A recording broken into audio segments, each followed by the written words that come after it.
are listening to Voice of the Fans Sportscast, brought to you by none other than the voices of the fans. Oh, Canada.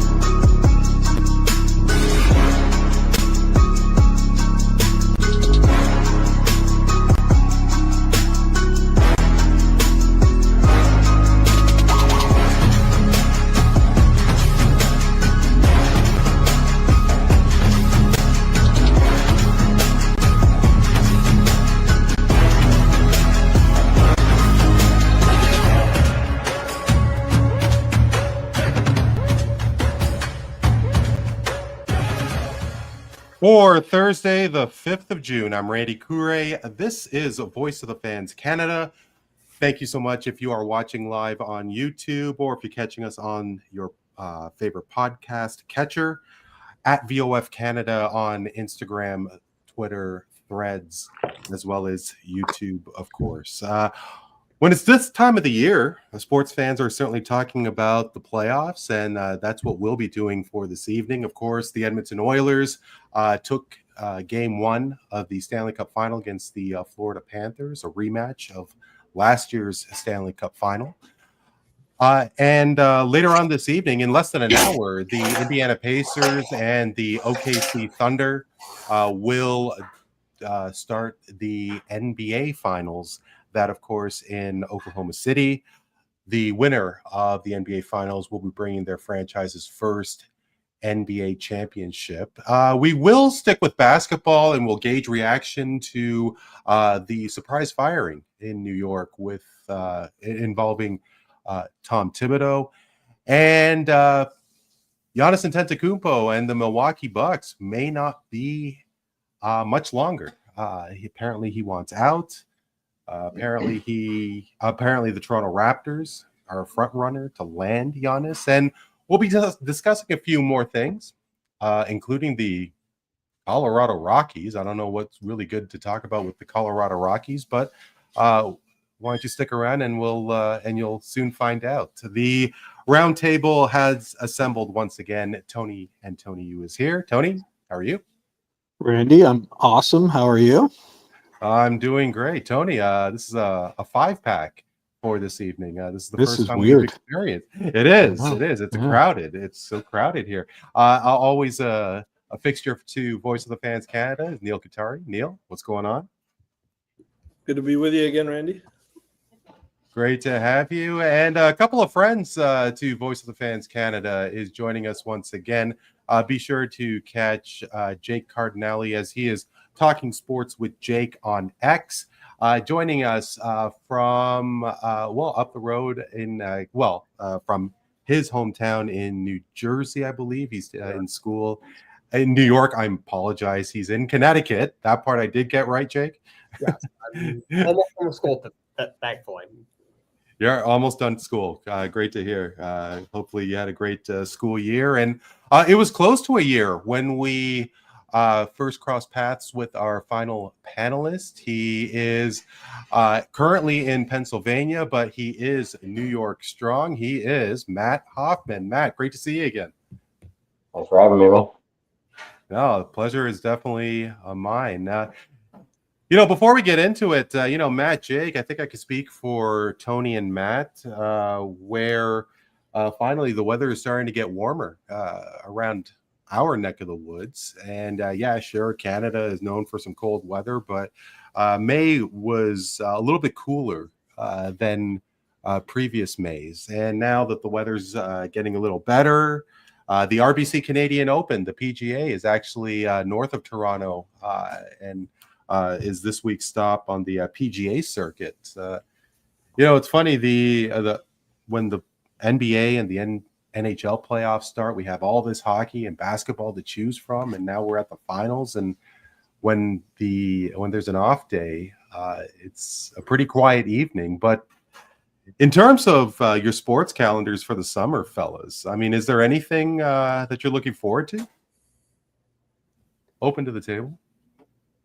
I mean, the Ryder Cup is coming up I think that's in September, so that will be exciting. I know they put Sky Scheffler on the team. Obviously, he has he has half as many wins as the Cardinale Rockies do.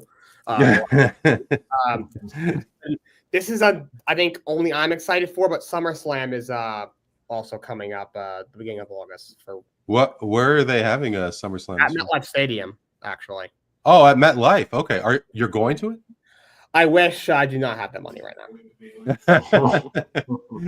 I'm going down to a friend's house in New Jersey to watch it. So. Oh, okay. Hey, Tony, do you remember WrestleMania 6? It was in Toronto. I was there. Up. You were there. You're kidding. So this would have been what? 1990. 1990. Yeah. It was. I was into wrestling big time back then. Now I'm not. But Hogan versus the Warrior. It was actually a phenomenal experience because the crowd was literally split down the middle. I've never seen it before. Like you've never seen it before in wrestling. It was like a first where, two sides, basically half of the stadium was completely split. You just didn't know who you wanted to win. People were crying when Hogan lost beside me. I'm like, this was weird. Some people were really taking it seriously. So it was a cool experience. Very, very cool. But those were the good old days when wrestling was, I think it's oversaturated now and there's too many pay-per-views, but I'm just the old guy screaming at the air, I guess. But yeah, I was there. It was cool. It was very cool.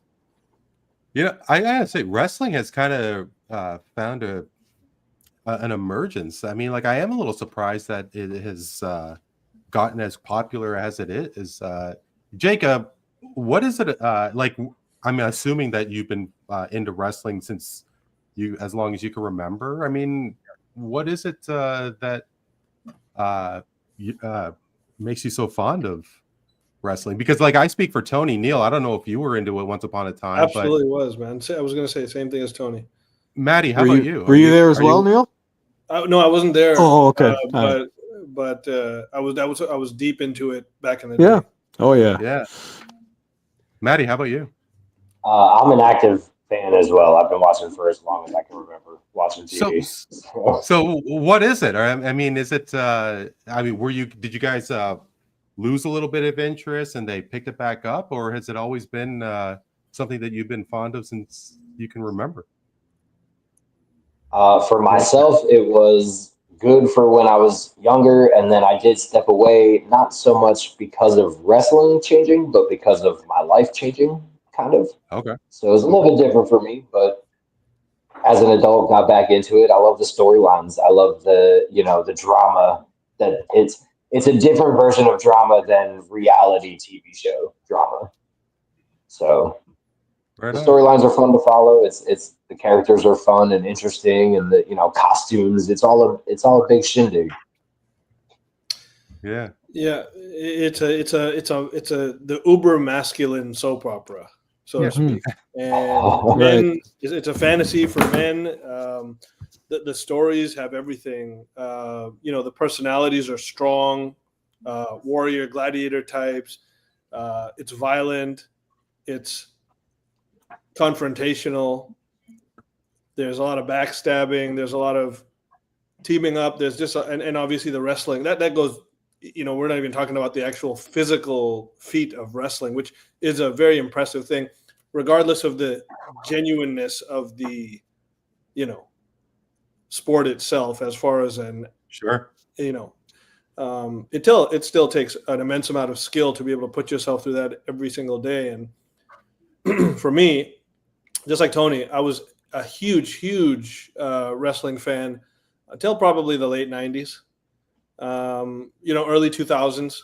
For me, it was when WCW and WWE, I guess. Right, absolutely. When they got together and they merged, and there was that's when I kind of checked out too. When it was bought out, when WWE won the war, so to speak, I kind of I think I made an effort to watch 18. Was that the one at the Sky Dome at the Rogers Center? I made an effort to watch that one because I thought the Hogan Rock storyline was intriguing. And again, that was a matchup where literally it was split down the middle in terms of the crowd and who are they supporting and stuff. And eventually Hogan just gained the pop as that match was going on. It was a pretty incredible. They didn't have to wrestle. All they had to do was just stand there and just like stare at each other and look at the crowd. But yeah, that's probably the last time I made an effort to watch something that had to do with WWE or any kind of wrestling. Yeah. Yeah, right on. Well, Mrs. Elizabeth made me realize that I'm a heterosexual male. Yeah, she was always she was tops on my list. I don't know why. Rhea Ripley turns me right on now. Yeah, she is so hot. Yeah, Rhea. Oh my God. Okay. Yeah. Sorry, is she a current or? Yeah, she's a current. Yeah, she's a current. Rey Mysterio's son, or Dominic. He's a champ now. Is he a champ? Wow. Yeah, you're a champion. We're gonna get a quite the push here. And then in the next storylines coming up, Dominic is gonna get quite the push. So yes, for sure. Sorry, Rhea Ripley is like she's attractive to you guys? Yeah, I think so. Okay. Yeah.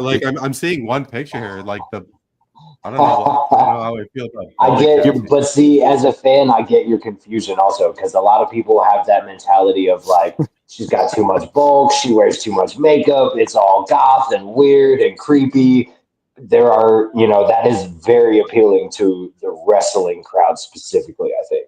But she's got some nice pictures without the makeup, without the whole goth look. If you get a chance to skim through it, I don't know why they end up on my algorithm. Well, maybe I do know why, but yeah, you do.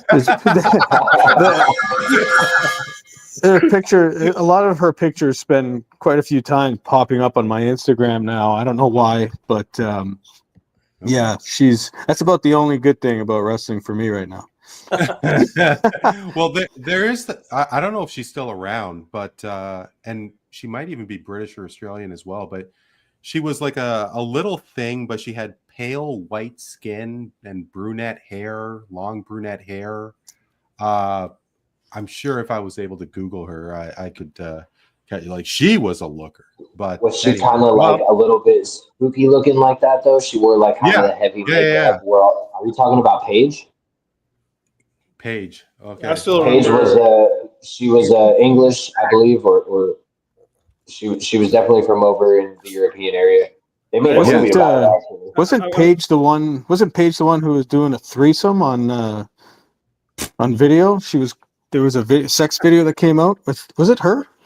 No, that wouldn't surprise me. But Trish Stratus also has one. So I mean, Lita was doing it with Edge live on television. Oh yeah, even know it.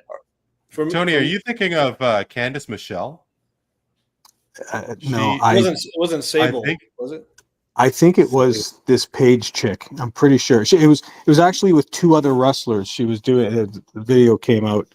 Oh, she had an affair. She was dating one wrestler and had an affair with another wrestler. I remember that. It was Paige. That was Paige. Sorry, I took us into the female wrestler rabbit hole here. No, you know what? My apologies. Now it's going to show up on all our algorithms, Tony. I did have the Sable copy of the Playboy magazine too, by the way. Yeah, Sable. Remember the match with Sable with the handprints? Yeah. Classic. But you know what? She had a great spread. Anyway, go on. WWF.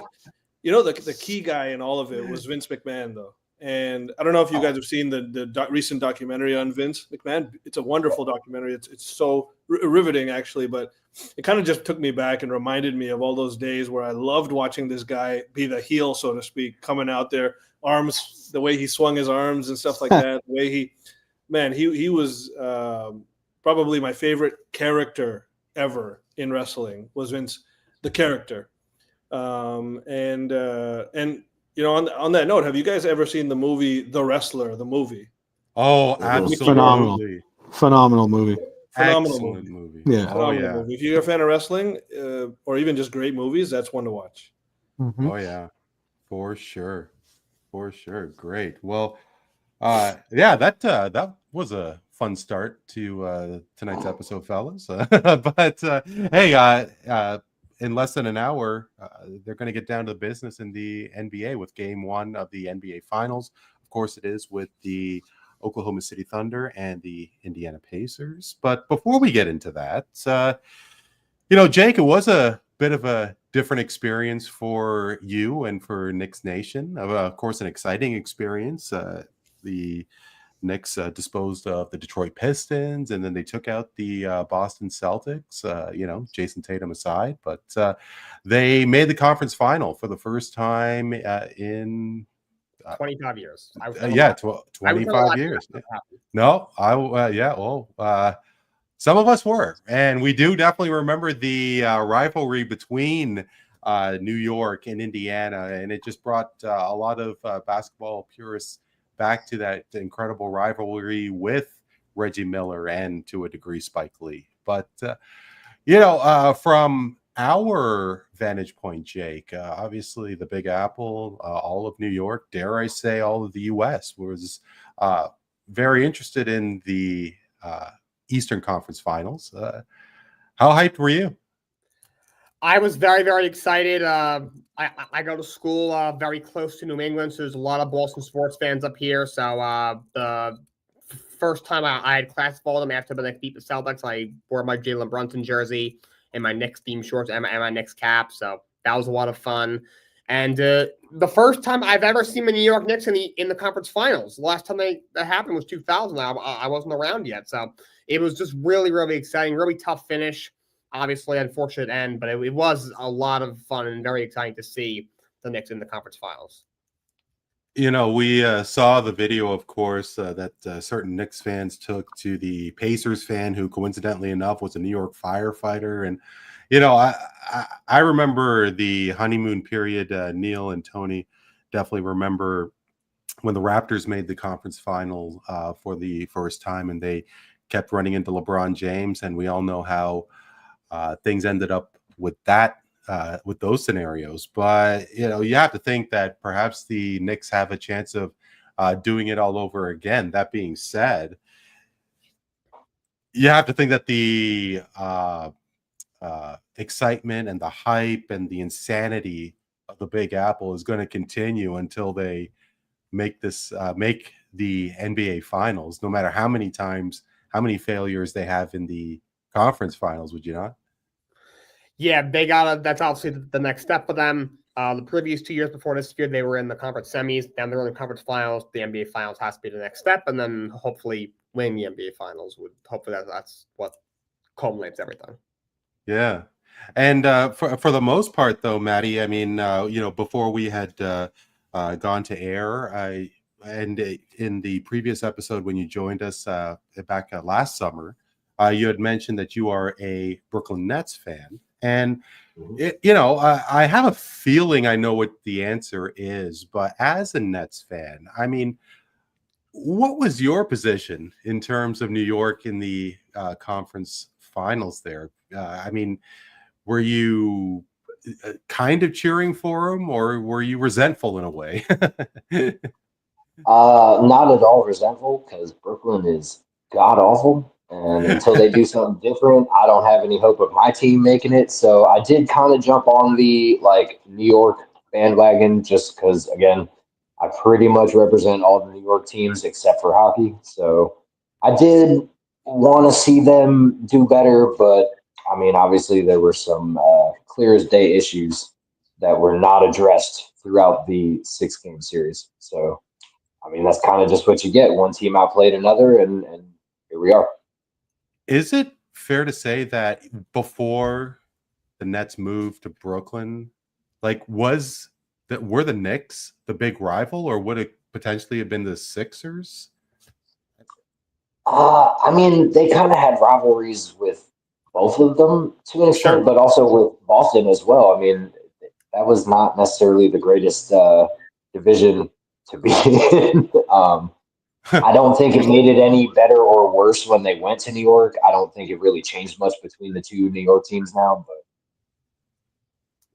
it does help that the Knicks at the time when the Nets moved were god awful, and the Nets had their little like tease, and the Knicks were still bad. And then now that they suck, the Knicks are good. So they never they were never really like they were either both really bad or one was good but not great and one was really bad. Right. We don't ever have to worry about playing each other in the playoffs. We don't have any reason to really hate each other because we either both suck or one of us sucks and the other one's all right. Gotcha. Yeah, no, I mean, during the COVID years, the Maple Leafs played the Canadiens in the playoffs for the first time in my life. It was, over 38, 40 plus years. Last time they got together in the playoffs was 1978. They met in the playoffs for the first time since during the COVID years. And then when they made the Cup Final, I could tell you, I was cheering for Tampa like I've never cheered for Tampa before because there was no blasted way I was going to cheer for the Canadiens. No, I'm kind of a little surprised, Maddie, that you had a small soft spot for the Knicks. Right on. I mean, at the end of the day, I still, that's still a part of who I am. I'm New York through and through. I've always been. So doesn't necessarily matter which one of us gets there. As long as one of us gets there and represents our city, we're doing all right. Yeah, for sure. Well, hey, through and through, Tony is proud to be a Toronto man, a Canadian, and there's definitely a Canadian angle, Tony, with regards to the NBA Finals. I mean, hey, Benedict Mathurin and Lou Dort representing Montreal. You think of Andrew Nembhard and, of course, this year's MVP and Shai Gilgeous-Alexander. To a degree, Pascal Siakam, who was, of course, instrumental in the Raptors championship year. Do you have a sentimental favorite, whether it's because of the Canadian component to the finals or just in general? I don't know about sentimental. I mean, I'm not believing. I think I don't lose either way. You mentioned Pascal Siakam, so I'm obviously cheering for him, wishing him all the best. I like the Indiana Pacers story. I like Halliburton. I like his story, his background. The more I learn about him, the more I'm impressed by him. But obviously, Shai Gilgeous-Alexander is a phenomenal story, and I think if ultimately he ends up coming out on top with the Thunder, I'd probably make me the happiest because again, you remember how he got to OKC. It was because the guy who left us didn't want him there, wanted somebody else to be his running mate, and boom, Bob's your uncle. How many years later, and he still hasn't won as many playoff series as he did in the 1 year with the Toronto Raptors. So, I'd be lying if I didn't say I'm hoping Shai brings a title home. Me too. For sure. That would be great. I mean, I think it would be kind of cool to see Siakam win as well. If I had to choose, just how they constructed that Oklahoma City team and how many draft picks do they have coming up over the next? Did I hear as much as 11? Yeah, in the next 2-3 years. 10 in the next 5, something like that. We have like 13 total in the next bunch of years. Yeah, it's crazy. Yeah. Brilliant. I mean, nobody thought that Oklahoma City overwhelmingly won that trade, right? I mean, when Paul George was in OKC, he was up for MVP consideration. Yep. And now look at him. I mean, like, are we ever going to see him again?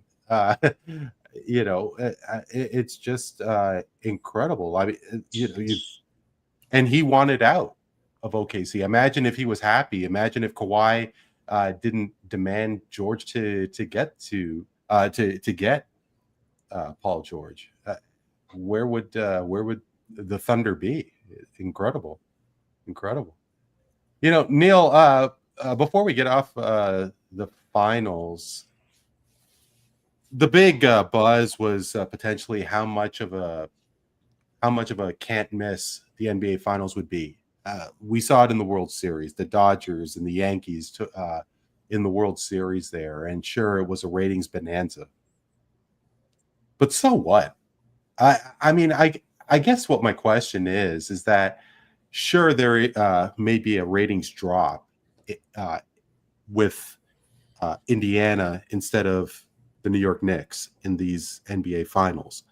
But how much more do you think the NBA would benefit with the Knicks? Because I don't really know if it is going to be a revenue generator strictly on the NBA finals.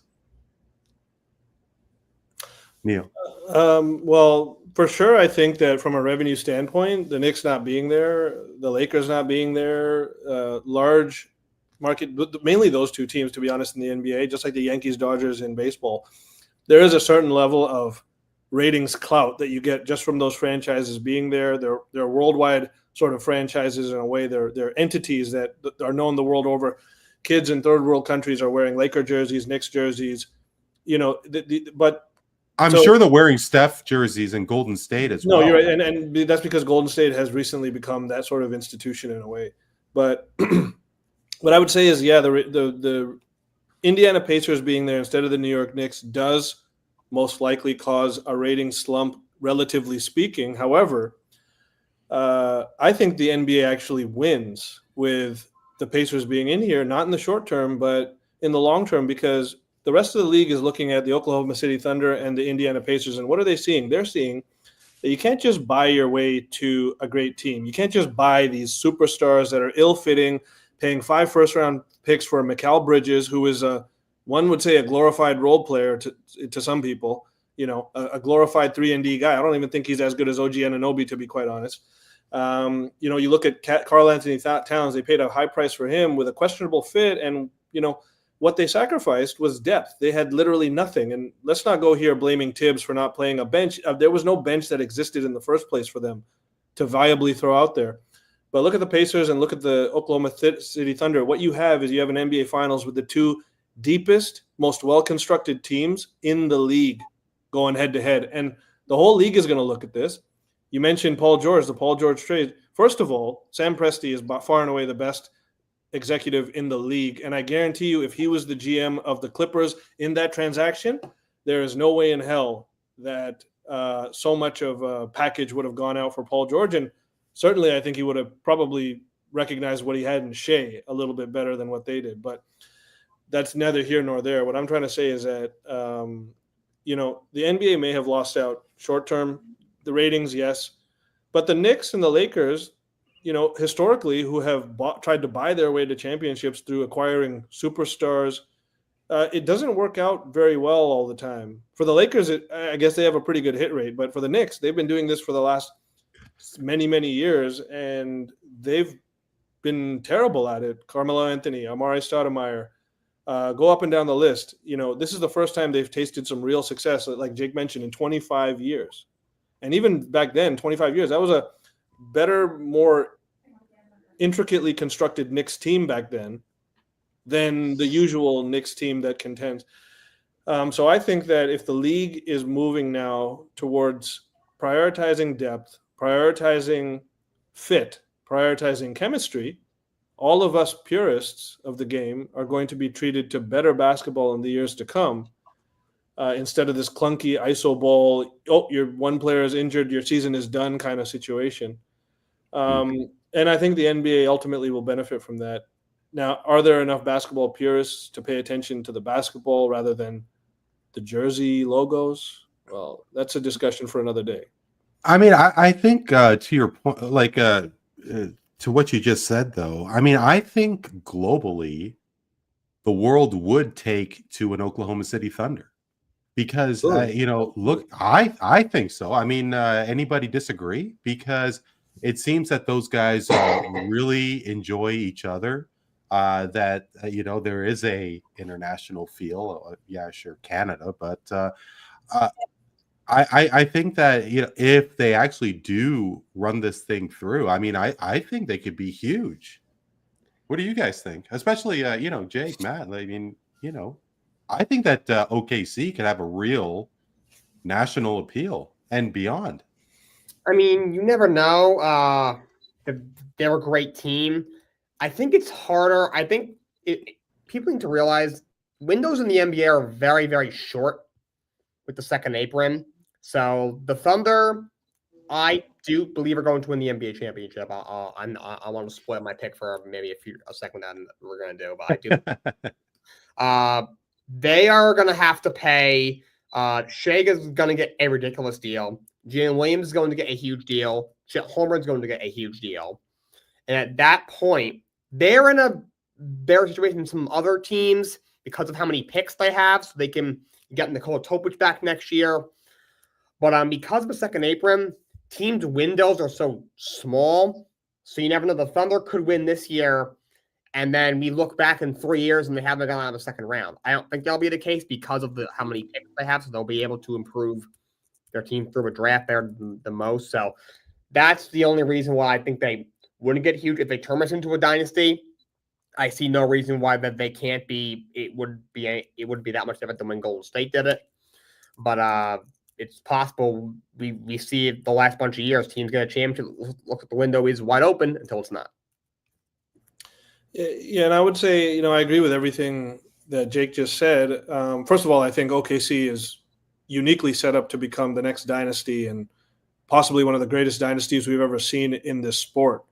That's just my feeling. I think they have a great chance to three-peat at the very least before they got to worry about all of this cap stuff, to be honest. Now, will that happen? We'll see, but I think they got a great chance. But you're asking about whether OKC can have national appeal, can have kind of stir the embers of the casual fan, so to speak, because the diehard fan they don't care. They just want good basketball at the end of the day. If team's not playing in it, they just want great basketball. And you look at Shai Gilgeous-Alexander, the guy is just an unbelievable, amazing, wonderful player and human being, wonderful Canadian icon, role model for our kids. Man. But you see, as soon as he gets some success, it's talking about MVP over Jokic. What does everyone do? They start picking at his game. Oh, he's a free throw merchant. Oh, bullshit. Okay? All this bullshit, all this hate. And why? It's because he's having great success. And then on the other side of the coin, look at Halliburton. Oh, he's the most overrated player in the league. Then he comes through. Me and you, Randy, we watched it at the bar. And we saw this live happen. And that is the type of thing, man. You got a great kid like Halliburton, like Tony said. He has this moment, and he takes full advantage with Reggie Miller sitting right there. Now, that is like NBA lore right there. And what he did was he capitalized upon it. And even the casual fan, I feel like, is going to look at that. And if they know anything about the 90s, they're going to be like, oh, that is awesome that he just did that. And so I think that he goes from being the most overrated to the storyline being now he's a superstar. And Shai Gilgeous-Alexander goes from being he's an amazing guy. Oh, he's a free throw merchant. He doesn't deserve MVP. Well, there's always going to be hate when you're having success. And the other side applies as well. And you're going to get hate if you flop. We could take a look at it from a hockey. He's not a flopper, though. Well, okay, if he's a free throw merchant, then he's not a free throw merchant. That's my point. No. Oh, okay. Sorry. He's got ultimate skills, and people just don't recognize it. I don't. I think that if you're the class of the league, say whatever you want about LeBron, but LeBron was the most dominant of this generation. Kobe Bryant, the same thing. You're going to get your haters. And Shai just happens to be one of those guys. I did hear, I can't remember what show it was, but because he doesn't put himself out there like the Anthony Edwards and so on, that it's a lot that take a look at Nikola Jokic as well. Giannis doesn't really put himself out there. Mm-hmm. This last couple of years has been a bit of a little interesting, and we'll get to Giannis in a moment. But I guess to my original, I guess to my original question, Matt, do you think that OKC can have that national appeal? Because KD and Russ did all right, and when they were with the Thunder. I mean, I feel like right now the national attention is strictly on Shea. It's not so much about the entire team, even though they are in the finals and they are getting, the primary like media focus and so on. It's still pretty much about, is Shea going to put up 30? Is Shea going to put up 35? No one's asking about if Chet is going to put up his 15, 10, and 5. No one's necessarily pinpointing Jalen to do what he's supposed to be doing. So I believe that they could be that dynasty down the road. Do I know that it's like nationally known or just worldwide? Like this is the dynasty? I don't know. They have a lot of room to work and they have a lot of picks and capital to do so. So I've heard that, all three of the major stars of that team could take lesser amounts of money to make sure that the core of that team stays in place and that they can make this into a dynasty rather than be greedy and try to get their bag. So we'll see if that happens down the road when all of these contracts become due. Does one of these guys change their mind and now all of a sudden this whole big plan that y'all had is out the window? Or does it remain that way? We'll have to see. Yeah, and if there is an opportunity to really grow a team into a multi-time winner, fans are going to follow them. It doesn't really seem it makes a difference of where they're located, whether it be Miami or San Antonio. I mean, enter the team. If you keep winning, good you're going to have example, those. San Antonio. Yeah, that's a great example, San Antonio. That there's a lot of similarities between what Presti is doing with this team and what San Antonio has done for so long back in the Duncan days. And even from some of the rumors, if you listen to the trade rumors and the, upcoming free agency in the offseason, the Spurs are set to make a whole bunch of more moves from if you're listening to the chatter. So there's argument that they could be a dynasty in the next few years here. We'll, got to sit back and see what happens. I love Webby personally. I as a baller, I love him, but we'll have to see what they do around him. I just hope that he doesn't get injured. Mm-hmm. I mean, with that kind of frame, I mean, I'm just waiting for him to, blow out a knee or, I mean, people who are that tall, I mean, they just don't have long careers. He's got the same frame as KD and Chet Holmgren. That's, a lot of people are looking at Holmgren. He missed his whole first season, if I remember correctly. His rookie season, he missed the entire year with a leg injury. So, I mean, all of those guys risk that, but at the same time, they're all vital to this dynasty type of build that it seems like these teams are trying to make. Yeah, and I think the idea started with that KD kind of build. Everybody was trying to build the big three around KD. Now we found younger, more in shape guys. Let's build around these guys instead. And yeah, I think part of the problem, going back to Matt's point about the injuries, when you got a guy who's 6'10", 7 feet tall, whatever, 270, 280, and they're this skilled, when they have a major injury, like there's no really realistic like recovery period. A guy who's like a little more, I guess, like normal height, I guess, like it says NBA like a 6'7" guy, like and it's crazy. 6'7" is like almost like 6'7" normal. That's why I'm laughing. I'm 5'7". It's just like when a guy's 7'2", like when Kristaps Porzingis tore his ACL with the Knicks years ago, that basically put a dent. He's become a very good player. He also won a championship last year. He's had a nice career still. But like that guy could have been like one of the 5-6 best players in the league. And he never became that. Just when a guy that size has that injury, it's the recovery process. Like you can't put like a recovery timeline on it, and it's just hard to come back from. I think that's part of it too. But yeah, they're obviously. I do also want to point out a lot of players have the issue of not taking the amount of time that they're actually supposed to take for their recovery. They're competitors, right? They want to get back out on the court. They're getting paid millions of dollars. They want to, help their team win a championship. So I do feel like a lot of these guys kind of rush back from these injuries maybe a little bit sooner than they should, especially those, those 7-footers and, you're a lanky 7 foot at best.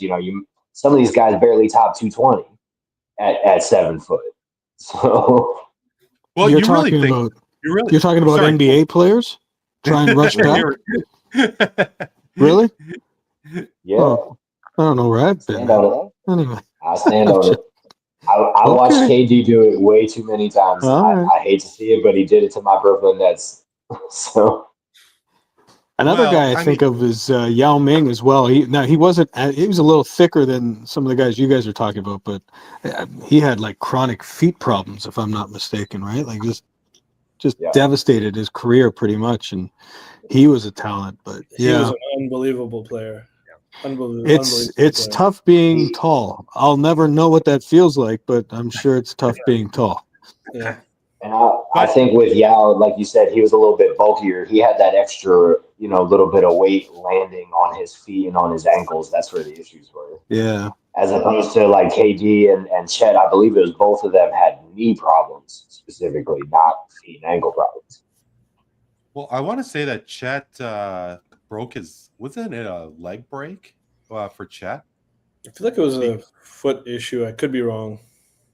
Was it a foot? Because I would have thought now Joel Embiid, he missed a significant amount of time in the beginning of his career. Now, I know that guy doesn't rush back from injury. There's no way that guy rushes back from injury.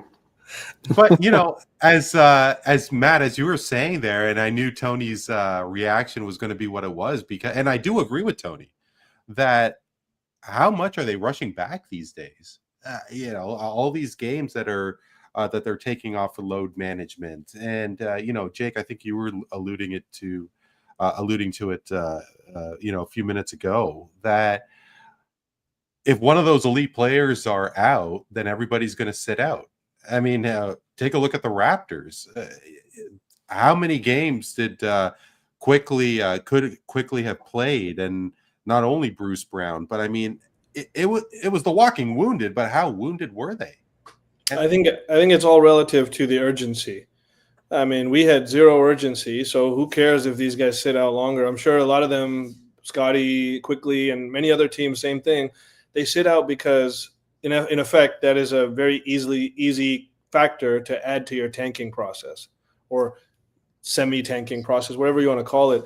But you do see, I think, to Matt's point, that like if you're in the playoffs and there's serious urgency on the line, guys do try to come back. Now, Embiid excluded, but even him, I think, would try in a scenario where it was a 50-50 ball.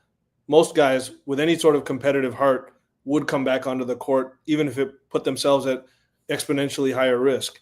But we're talking about the playoffs here. A regular season for a non-contending team, teams don't have any benefit in rushing these guys back, because the worse you do, the better your draft pick. And the more you rush these guys back, the worse your investment in them is. And it's an unfortunate fact when you have nothing but guaranteed contracts, huge money guaranteed contracts for these guys, is that you have to let a lot of that spill off to the side, so to speak. I do look at some of these teams, though. Like if you look at the Knicks, they have virtually no bench to utilize as it is. They have 7 guys that sit on their bench, and people only know who 3 of them are. There's 4 guys that no one's ever even heard of that ride their bench every day. You got 5 guys that play the game on a regular basis that play 40-plus minutes. If one of them even tweaks an ankle the wrong way, they're still going to be in that game the next day because they're in the playoffs, right? So as Neel was saying, teams that like my Brooklyn Nets, for example, one of our guys gets hurt, we can sit them for a month because we don't have any shot of sniffing the playoffs. So there is like a little bit of like urgency, like was said before. There is that urgency to want to come back if your team might be like in that limbo of, are we going to make the playoffs? Are we not going to make, where's our seeding going to be in the playoffs? Do we rush back a game or two early, or do we just ride it out? Yeah. And like, I'll give you guys I think Randy froze. Oh, sorry. No. I'll give you guys an example. Like, we're going to talk about him a little bit later, but look at Giannis, man. I think it was game 4 of the finals when they were playing Phoenix. He got a pretty nasty-looking hamstring hyperextension. That would have taken 90% of the league out for the rest of the series. But this guy came back and dropped 50 on like 80% shooting in game 6, won the series. I mean, yes, he's superhuman. Yes, he's a Terminator. But despite all of that, that took more heart than it did skill to come back from that type of thing and dominate the way he did. It took a real care of legacy of the game. And even you know how much I love Kawhi Leonard and what he did for Toronto, but he doesn't have that type of heart that Giannis has, because he would never have come back from that. Well, I don't know. I mean, or maybe if it was in the finals. Yes. Well, okay. So, like, I know off the top that Kawhi played 60 games, 60 out of the 82. Yeah, and he was banged up throughout the whole playoffs, I will say. And yeah, he had whatever injury he had in San Antonio, and then he missed the following year in LA. But how injured were these guys? I mean, I don't really know what the end result is here, because I think the NBA certainly has a severe problem. Truthfully, and I know we're going a little off topic, but maybe not really, because the NHL salary cap is going to explode in the next few years, and contracts are going to go through the roof. I mean, relatively speaking, in an NHL perspective, something tells me that the NHL will have a problem when the salary cap goes up, because right now $14 million is peanuts in the NBA, but that's really the most an NHL player can make. And I think the be all and end all is because these guys are making too much money. Hockey players are just built different, man. Yeah, for now. But as a sports fan by myself, I believe the majority of football, baseball, and basketball players all make too much money. They do. Yeah. I love all four of the major sports. Don't get me wrong, but I feel like the majority of these guys make too much money. You guys are multi-million dollar. I mean, yes, you guys put your bodies on the line. You get hit every week in football. Cool. Baseball, maybe not so much, but y'all got your injuries and doctors and all this stuff you got to worry about. Cool. But somehow this needs to level itself out. You guys aren't the most popular people in the world. You don't necessarily all deserve bajillions of dollars, I don't think. But I mean, Matt, now obviously all five of us are fans of the various sports and so on. But I mean, the demand for these physical specimens are what they are, right? People are spending 5 figures, maybe even more, to go watch the Super Bowl, and you can't, slash a player's salary where all that money will go to the owners. No, exactly. I mean, yeah. Because if the players are overpaid, then the owners are underpaid, is what you're saying. And I would never say that. The players deserve a bigger chunk of as big a chunk of the pie as they can possibly get, is my opinion. I think more or less what I'm looking at is the sports industry in general is such a lucrative business. All four of them, or at least the major ones anyway, it's all about how are we going to print more money. We're talking about which markets get the most TV time, and is NBA hurting because the Knicks aren't in there? Well, if it isn't necessarily about the money, then who cares if the Knicks are in there? Guys who aren't making a ton of money right now are playing in the NBA Finals. They're willing to take less money because they're better players and they're willing to put their bodies on the line. Now, do I think they should all get paid? Yes. But they should all get paid in a level where, like I said, they might all take some smaller contracts to make a dynasty, rather than let's all be greedy, let's all get our bags. LeBron James, let's say, wants $50 million. Well, how is that going to hurt the Lakers 3 years from now? That's the way I look at it. If we're running it as a business, which most of these sports are, they're businesses, then you guys need to be worried about what happens 3, 4, 5 years from now, not this win now mentality. We're going to dump a bunch of money into these contracts to get their best players, and they're not even necessarily that good. Well, I mean, but the reality. Oh, Tony, were you going to say something? No, I was just saying. I mean, whatever a player can get, whatever you're willing to pay a player is what that player is worth. However, I do think the NBA reward players a hell of a lot sooner than they should be rewarded, in terms of what have they accomplished to get to what they get to. The NHL has the rookie contract structure, and then the second contract is a gradual increase, and then boom, you get your big pay on your third contract. Football is kind of the same thing. You come in on a rookie deal. Even in baseball, how long did the Blue Jays have control over Vladdy before they finally were able to, sign him to that big deal? And you basically go year by year. That's the only problem I have. I'm like you, Neil. Whatever players, whatever you're willing to pay that player is what he's worth. I don't begrudge him. Well, if he turns in to be a jerk off after he gets paid and gives zero effort, then I'll criticize you. Hey, for what you're getting paid. But I do think the NBA needs to find a way to curve that, getting paid way before you deserve to get that kind of pay. But again, it's a 12-man roster with a giant salary cap, so it's got to be split somehow. And even if you're sitting on the bench as the 11th guy, you're making long-term, big-time money. Yeah, and like it's very interesting now with this, like Jake mentioned, the second apron now, it's really handicapping teams from having multiple superstars on their team, at least max contract superstars. And so that, when you combine that with the fact that just recently in the last CBA, they introduced this supermax, where if you get these certain accolades, all of a sudden you're, instead of 25% of the cap, you get 30% of the cap. That's tens of $1 million per year for an individual player just because they made an all-NBA team. Like the difference between the 15th best player and the 16th best player is tens of millions of dollars because of that designation that reporters are voting on. Reporters, guys who in some cases may not be the best to actually make this determination.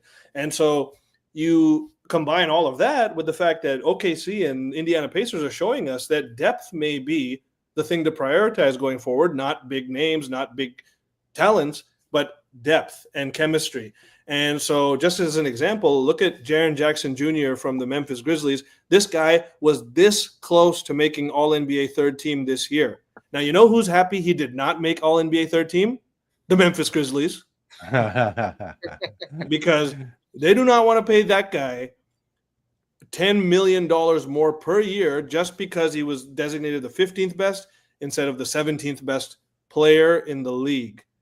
And so a lot of this, sort of these dynamics, these financial dynamics, this type of stuff, you could even see teams holding guys out so they don't play that quote-unquote 65th game to be eligible for this stuff, so they don't have to pay them these supermax dollars.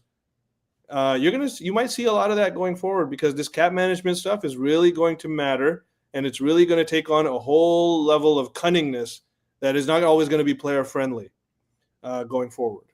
Well, that was going to be my next bullet point. That feels like that might be a little rocky once those decisions start being made, discord between player and team all of a sudden, because now you got to decide what your next step is. And look at the Boston Celtics right now. They cannot keep this team together because they paid two guys $300 million each. One of them's injured now, but even if Tatum never went down, even if they won a championship this year, they wouldn't have been able to keep this core together unless they wanted to pay $500 million in luxury tax, just luxury tax, or $500 million with the salaries. That's $300 million in luxury tax. But would the Celtics, though, Neil, still make a profit by paying $500 million in luxury Absolutely, tax? But I mean, look at all the small market teams. None of them would be able to perhaps carry that if you're not a legendary franchise worth a hefty valuation compared to the other guys. Like, look at Memphis once again. They would not be able to do any of this stuff. They might trade a supermax player just like Dallas did with Luka to avoid paying him that supermax, instead get assets and go try again for this depth thing with young players. So what OKC is doing. You may see this quite a bit going forward, that these rich teams are going to take on these contracts while these smaller market teams are going to go the OKC and Indiana route, try to build depth with their one or two homegrown guys. Maybe you take one swing for the fences to push you into real contention. And I think you're seeing an example of two teams that are absolutely doing it the right way. I mean, they're here, they're still playing. So it'll be very interesting how this all kind of coincides and what happens going forward, to be quite honest. Tony, I wanted to ask you how contracts in soccer work in Europe, because domestic soccer, you take a look at La Liga, you take a look at Bundesliga, there's only a couple of teams that keep on winning their respective trophies. But is it a lot more fair, quote unquote, when you have the elite stars on the team versus the lower end guys? Like, I mean, is it worse in Europe when they dish out the dough, or could that model be of benefit to leagues like the NBA? Because I don't know how it really works in. You know what? It's funny. I've never seen a disclosure of a European soccer contract, and this person makes this much a year. It seems to be what they're making a week. Like that's really, yeah. Like it's like I know Manchester United have just signed this Brazilian guy who was playing for the Wolves, the Wolverhampton, also in the Premier League, and I know he went from $45,000 a week to about $200,000 a week. And I don't know if there's a bonus tied into whatever the transfer fee was to get that player. I mean, it's operating differently in Europe because you're buying players, really, essentially. You're not trading them. There are the odd swap deals, but honestly, it feels like it's more controlled, that it's not outrageous amounts of money that go out to these teams, but I think it's just like us over here. The bigger clubs can afford to have deeper teams and pay a bunch of guys a whole lot of money at the same time, but there's no salary cap, but then there is a financial fair play situation. So it kind of hinges on what's going out and then what's coming in. What are you able to sell off? You just can't buy anybody you want. You've got to be able to maneuver things like that. But I'll be very honest with you. I'm not 100% tuned in to how exactly it works, but I don't recall until players come to MLS. I don't know what their salaries are per year. You just got to base what they make a week. So 250,000 euros a week for certain players. I mean, that's a lot of money when you do the calculation, but it works a little differently there for sure. No, yeah. I mean, I remember I saw like a year or two ago, there was some guy, maybe it was Mbappe. I do not follow soccer whatsoever.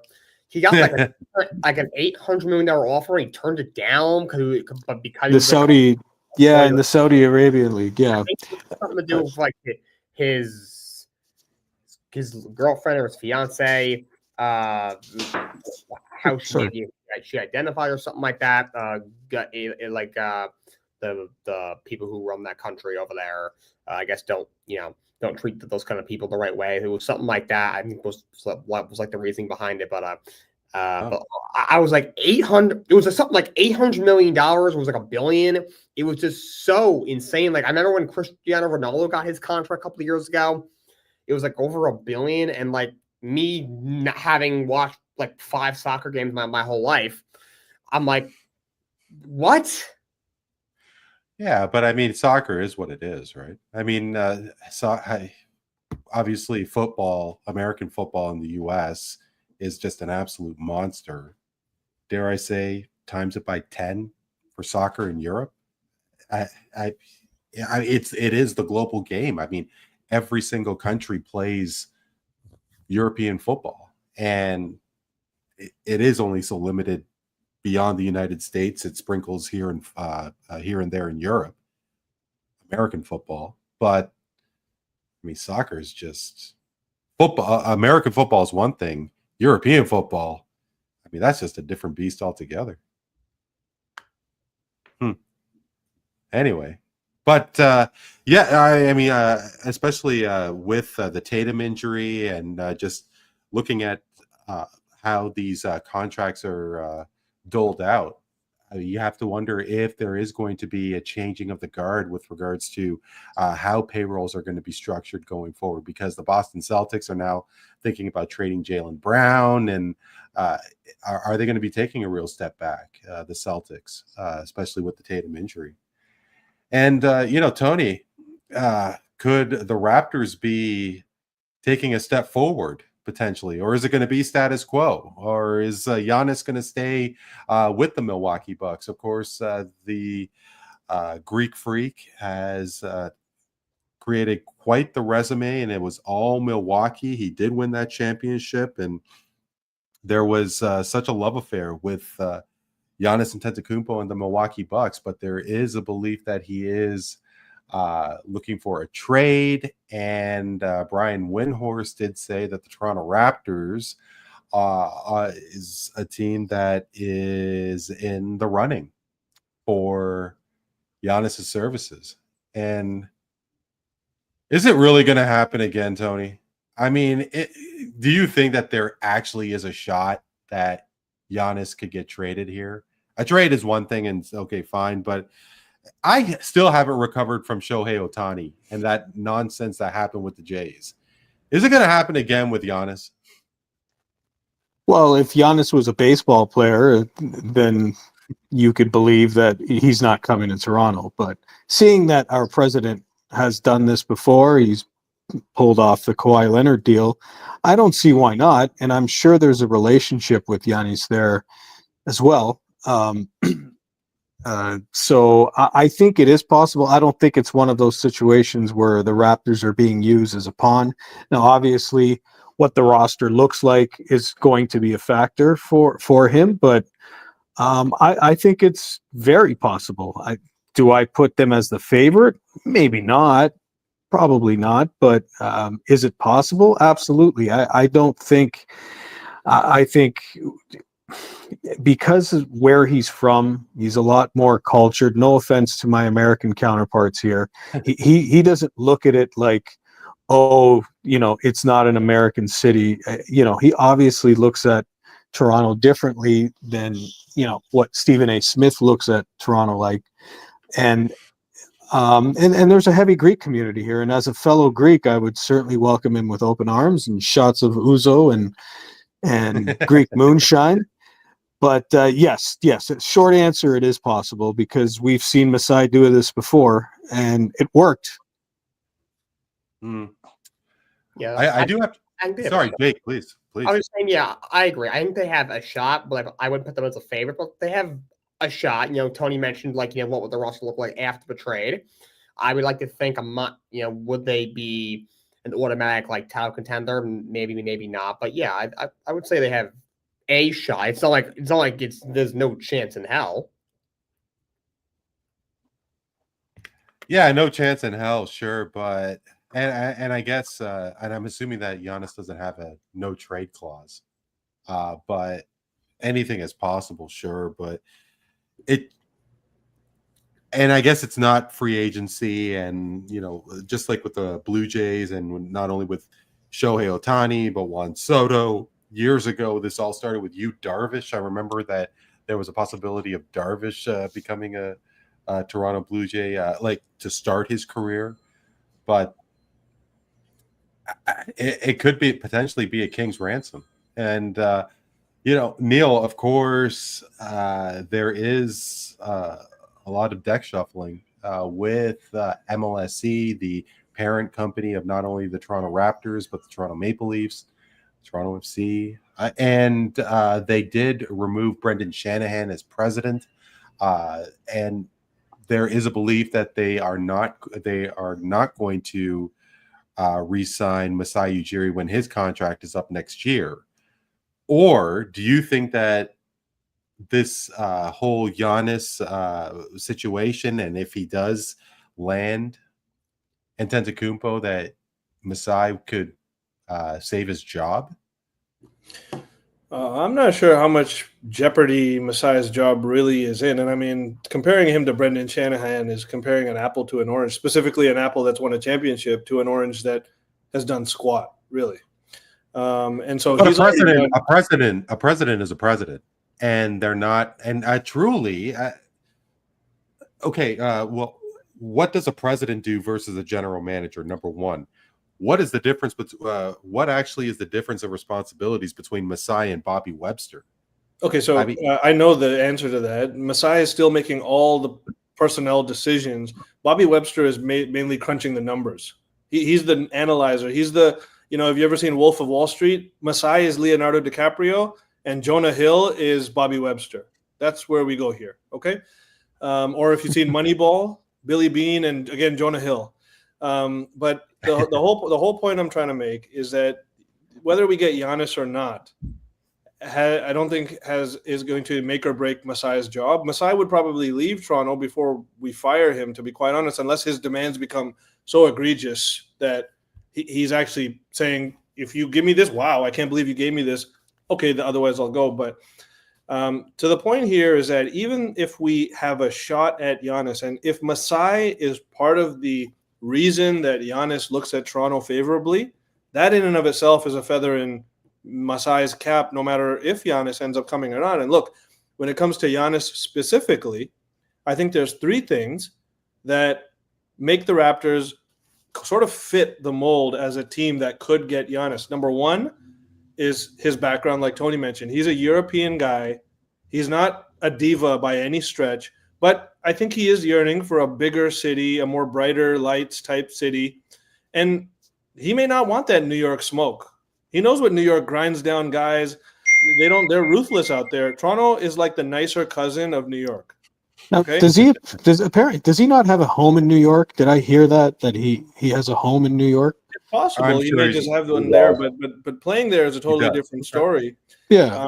Toronto is like a European cousin New York, so to speak. And these Europeans, a lot of them see it that way, very multicultural. Yeah, a lot of big Nigerian community, big Greek community. And again, the background of Masai being Nigerian and Giannis coming from a Nigerian family, these could be factors as well. And then finally, why the hell, if Giannis has any say in it, why the hell would he want to go to the West? The West is a vicious gauntlet, and the East is a nice cupcake to the finals by comparison. So if you were going to go somewhere, if I was Giannis, my first priority would be to avoid the West, regardless of what OKC could bring to a package, regardless of what Houston or San Antonio could bring to a package, because, look, OKC is not going anywhere.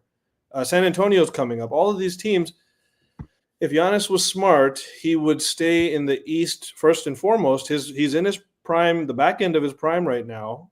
If he wants everything, and Toronto could potentially get him, even if it meant giving up Scotty Barnes or a package that didn't involve Scotty Barnes. There are other things that they could do to round out the roster, but I think Toronto has a more favorable shot than many are giving us credit for. But again, we are Toronto, and I don't. That's the other side of the argument. I mean, I don't think the international flavor has anything to do with whether players want to come to the city. What about players' wives? What if his wife really loves Toronto? Have you ever thought of that, Randy? Well, who cares? I mean, Giannis's wife. I mean, is she that? Oh, it matters. It matters what they think, Randy. It matters. I mean, if I don't know, the San Antonio Spurs tell Giannis we're going to pay you $66 million a year, I think she'd be okay with it. Yeah, and Texas is not a state with state income tax, correct? Look, I don't know if other cities do this, but every single Buck, I've been to a handful of Bucks games since Giannis was drafted way back when.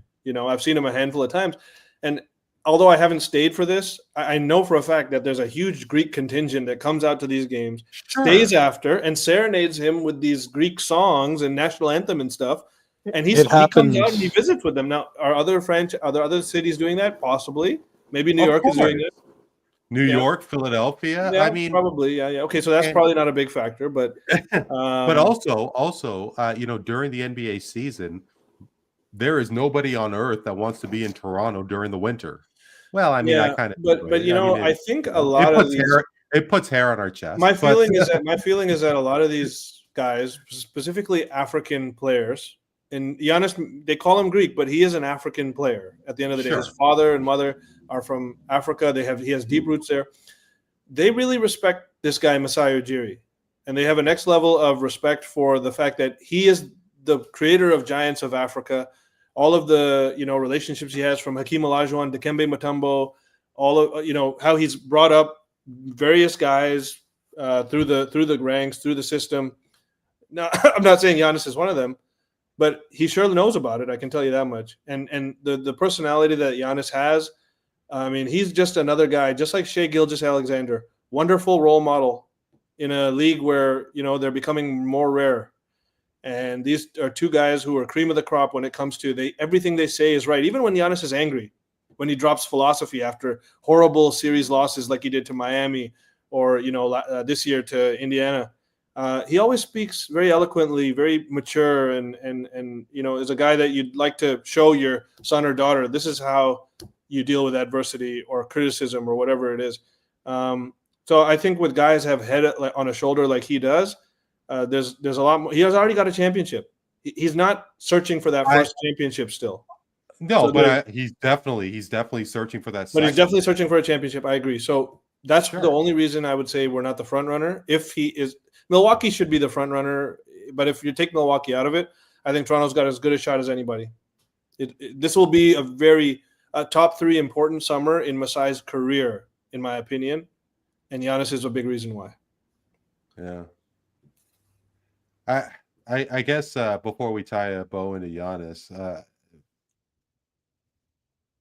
there doesn't seem to be any possibility of a Giannis trade happening with Toronto if you don't include Scotty Barnes. So, to the 4 of you, Tony, Neel, if you want to start, would you trade would you trade Scotty Barnes for plus for Giannis? If I could get a guarantee that I would be a very strong contender for the next 4 years, you'd have to give it a very strong look, because I love Scotty. I love his personality. I love his game. I love his improvement. But I do somewhat start to think that he is perhaps not having the ceiling that I had once anticipated him to possibly have. He may be the 3rd best player on a championship team type of guy, not the 2nd like I had hoped. I never thought he was going to be the 1st best on a championship team, but part of me thought this guy could reach a level where he's the 2nd best. I don't know if that's true. So yeah, it's a very tough call, and these are the type of decisions that when you're our type of franchise that cannot attract free agents, that either builds through the draft or through trades, unfortunately, sometimes these are the swings you have to take if it means you're in a weaker conference and you will contend. So if the right deal comes along, I wouldn't put Scotty as an untouchable. I'll just put it that way. Although I would be heartbroken to see him leave. Yeah, you can't put him as an untouchable, because look at how everybody felt when DeMar was traded, right? It was devastating. A lot of people were pissed off, but when the dust settled and the smoke cleared, it turned out to be the right move. I think also it's I'm 100% in agreement on Neel's evaluation of Scotty as well, and he's a guy who's starting to get nicked up here and there as well. I mean, he's not healthy a lot, as much as you'd like him to be as well. So you've got to start thinking about that too. I know he's very young still; it's very early in his career, but I've seen this guy go down a few times already. Missing games. So I think it would be a no-brainer. Now, again, depending on what the rest of the package looks like, does it get to a ridiculous level where it's like, okay, well, what's left for Giannis to play with, really? What are you giving him to contend with? Those are all questions that have to be asked and need to be answered. And you have a starting lineup that includes RJ Barrett, Emmanuel Quickley, Brandon Ingram.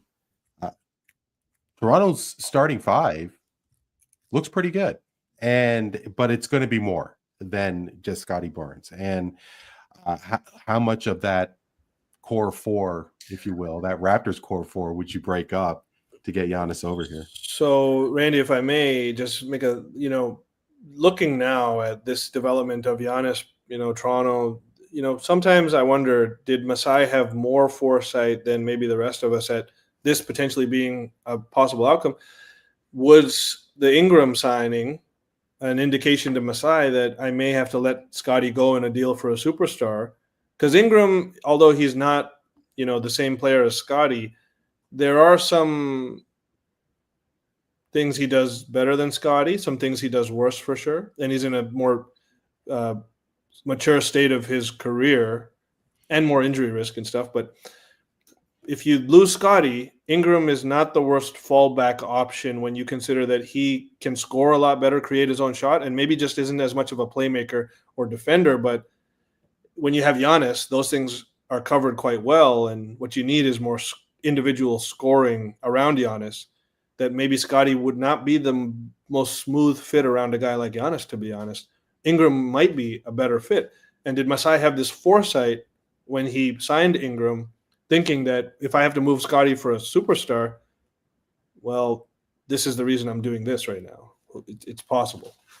Yeah, it's possible. I mean, I don't think anybody really has the idea of how much of a team first guy is someone like Brandon Ingram. But I think you played one of my clips from November, and I talked about how Milwaukee is in a state of chaos, and this is last year. No, I do remember that. Yeah, their star is pointing down, like 90 degrees down, and now you're seeing it come to fruition. And I think Masai saw that as well, and he made moves thinking that this African European gem, I want him, and let's see if he goes out and does it. How much far down is the New York Knicks?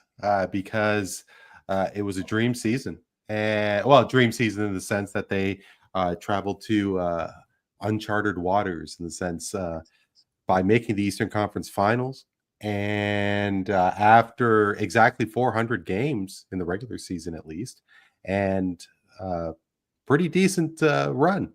The New York Knicks fired Tom Thibodeau, and it caught a lot of the basketball world off guard. Jake, how about you? Certainly caught me off guard. I was definitely in the majority of people that were caught off guard. I was surprised that they did it, especially that they did it rather quickly. It was 4 days maybe after Game 6 loss. And whether or not this will be the right decision remains to be seen. If they hire some goofball who runs the team to the ground, it'll look like never. But if they hire a guy that takes them to the finals, it'll look much better. And we're gonna say, we gotta say something, Randy. Well, no, I was gonna ask you if you think Thibs would have saved his job if the Knicks made the finals. Oh, absolutely. You can't fire a guy if he takes his team to the finals. I don't know. What's the difference? 2 wins makes that much of a difference? I don't see how you could fire a guy when he takes a team to the finals. I think it was that. So you get past the Boston Celtics. You did not have to play the Cleveland Cavaliers. You get the Indiana Pacers. I mean, no disrespect to the Indiana Pacers. They are in the finals for a reason. They are a great team. They're an elite team. But, if you're playing the Cleveland Cavaliers, a team that's a better senior, or let's say you played Boston in the conference finals, a team that's a higher seed than you, has got a little more experience than you, owned you in the regular season. If you lose to them, it's almost kind of expected. A team like Indiana, first of all, you had so much bullet board material from they beat you last year, from the Halliburton switching his shirt after the post game and put on that shirt, from just the rivalry that was, kind of being reunited from, 20, 25 years ago. Reggie Miller being on commentary for the entire series. You had so much bulletin board material. A lot of us Knicks fans claim that if the Knicks were healthy last year, Knicks would have beaten Indiana in that series. And you go out and he got completely outcoached, and to get pretty much overpowered by a team that I'm not going to say was clearly worse than them. I think they're both very good teams, but this was a winnable series, and you really kind of blew it. You lose both games at home. You lose game one the way you lose game one. You come out in the second half you did in game 6. It's just not good enough. Yeah, okay, it's a winnable series, but how long did Thibs have with this core, with this nucleus? I mean, Karl Anthony Towns got there during the season. OG Anunoby was in the middle of last season. Jalen Brunson emerged as this surefire star in the league, and you have to think that Thibs is responsible for that. Between you and Matt, Jake, did you guys think that the players had enough of Thibs, or is this simply a decision made by those fat cats at the ivory tower? This was definitely the final decision. Was definitely Leon Rose with support from the owner, Jim Dolan. Doesn't exactly make me feel very warm and fuzzy considering Jim Dolan, signed off on it. But I mean, if the players are into Thibs, then why mess up a good thing? I don't think that was necessarily the case. I'm going to be completely honest. Jalen Brunson seems to really like him. He's known him a very long time. Rick Brunson, his father, who's an assistant with the team, played against Thibs in college. They knew each other in college, something like that. They were from the same area. And Rick Brunson played for Tom Thibodeau with the New York Knicks years ago when Tom Thibodeau was an assistant coach. He's been his assistant in other places as well. So he's known Jalen Brunson since he was probably at least in high school, if not even younger than that. However, I don't really think he ever saw eye to eye with Karl-Anthony Towns. I don't think he saw eye of him in Minnesota. I don't think it was. I think there was a similar thing in New York. And from what I've heard, I think the players had kind of had enough of him.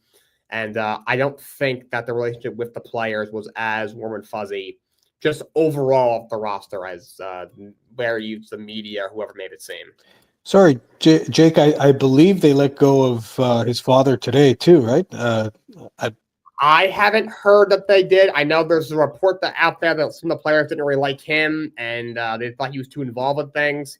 However, I don't think he's going to be back, though. I thought I'm pretty sure I read it. I thought it was a shams bomb too.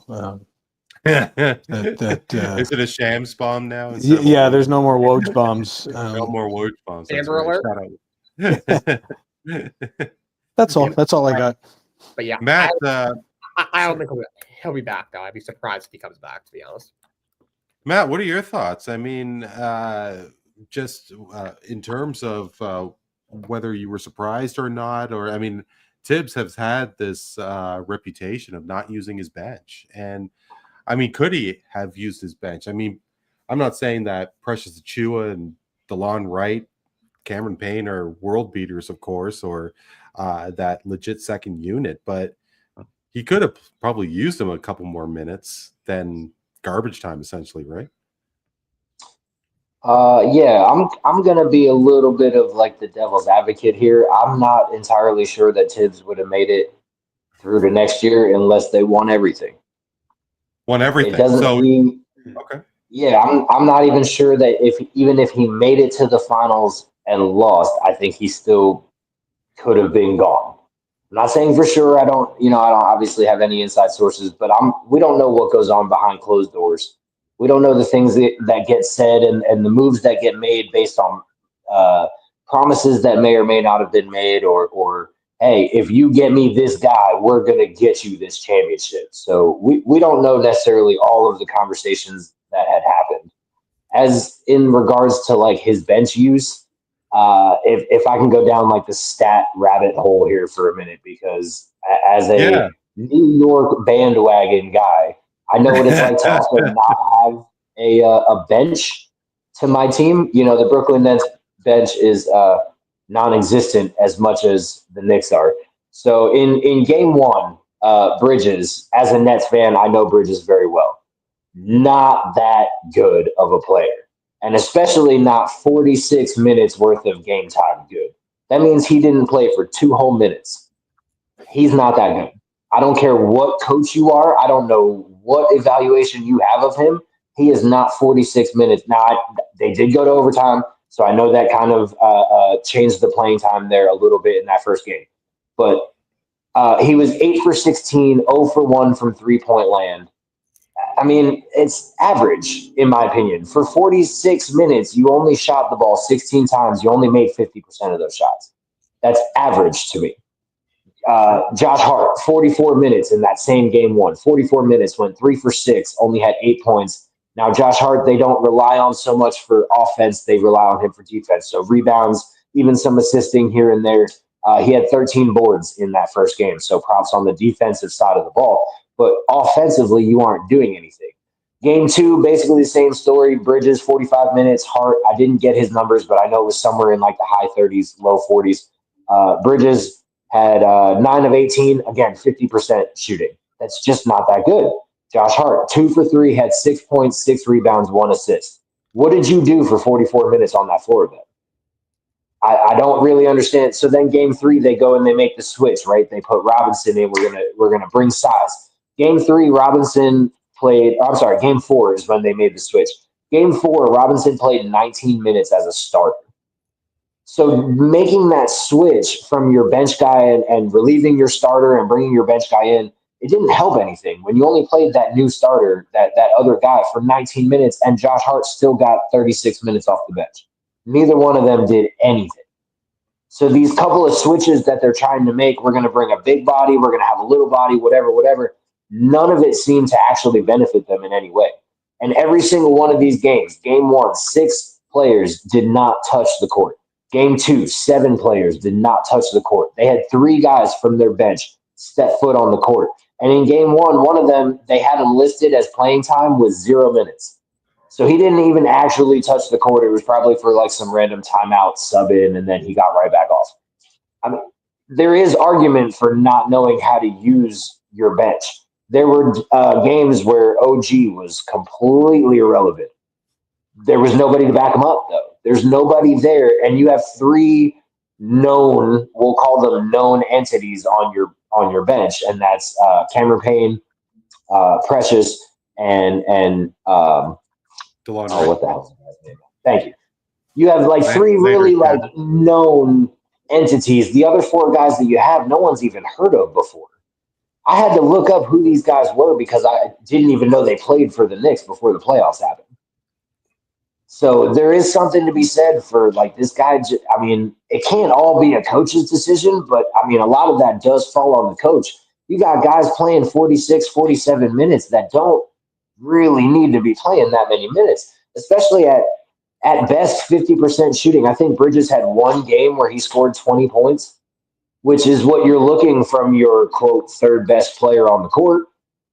Because behind Brunson and Cat, Bridges is supposed to be your third best. That's why you gave up so much in that trade. But he was irrelevant for part of it. OG was irrelevant. And guys like Cameron Payne played 8 minutes of a whole game. I mean, if you're going to lose, at least give the guys a shot. You're paying the guys. You have them sitting there. You might as well use them. You got guys like Brunson putting in so much work. Dude's tired, bro. I know he's a dog. He's good at balling. Don't get me wrong. But the man, by 5 games in, the man is tired. He needs somebody else. And the problem is there's nobody on the Knicks bench that can even put up numbers that even come close to what him and Cat even had his up and down moments. But the guys that they do have on their bench aren't even at that caliber of play. So it's hard to blame the guy, but at the same time, you got to do something. Yeah, that's a very valid point by Matt. He just, also you got to remember, it's not like these guys were playing 32 minutes in the regular season. They were playing these minutes in the regular season too. February 13th against the Hornets, that's a made-up thing. I'm just shitballing here. Like, February against like the 13-minute Hornets, he's playing 7 guys. He's playing the Cale Bridge who is like scared of the free throw line and won't shoot the 3-pointer very well. 44 minutes, 45 minutes. So it's not like he just did this in the playoffs. He did it all year. And the fact that, because like Landry Shamet actually played pretty well in the series. He didn't even see the court till game 3. He was on the roster all season. DeLon Wright was very impactful on the defensive end in that series. You had him since the trade deadline. He didn't really get major minutes unless there was injuries until game 3 of the conference finals. So, but what was the consensus? What was the consensus, though, guys? I mean, in terms of Knicks fans, in terms of the media, like, was there anybody in agreement with how Thibs uses that bench, or were they screaming at the top of their lungs? I didn't hear a single one. I will say there were certainly nobody was agreeing with the bench usage. When it comes to him getting let go, there were a lot of fans that were like, you know what, this is the right move. You got to remember, windows in the NBA are short. The Knicks window is now. If you don't win a championship in 2 or 3 years, it's time to break up the team. That's just the way it is. yes, maybe. And that's kind of. Go ahead. I'm sorry. I was saying yes, the team could be constructed better. Leon Rose sent way too many picks to the Nets for Mikal Bridges. That's a massive overpay. He's not a bad player, solid player. Defends the wing, can hit the mid range, but 5 first-round picks. That's what you give up for Giannis. Hell, I know this is not a good example, but Luka Doncic went for 1 first-round pick. And I'm not even a Luka fan, but Mikal couldn't hold his jockstrap, okay? So, 5 first-round picks is vile. But that's not Thibs' fault. That's No. So how long will Leon Rose have? I mean, after that, if they don't win a championship in a couple of years, I like Leon Rose. I think overall he's done a good job. But you look at it, they didn't win a championship. He gave up 2 talented young players for OG Anunoby, RJ Barrett, and Emmanuel Quickly. Paid him $211 million. Gave up 5 firsts for Bridges. He gave up a first-round pick for Josh Hart.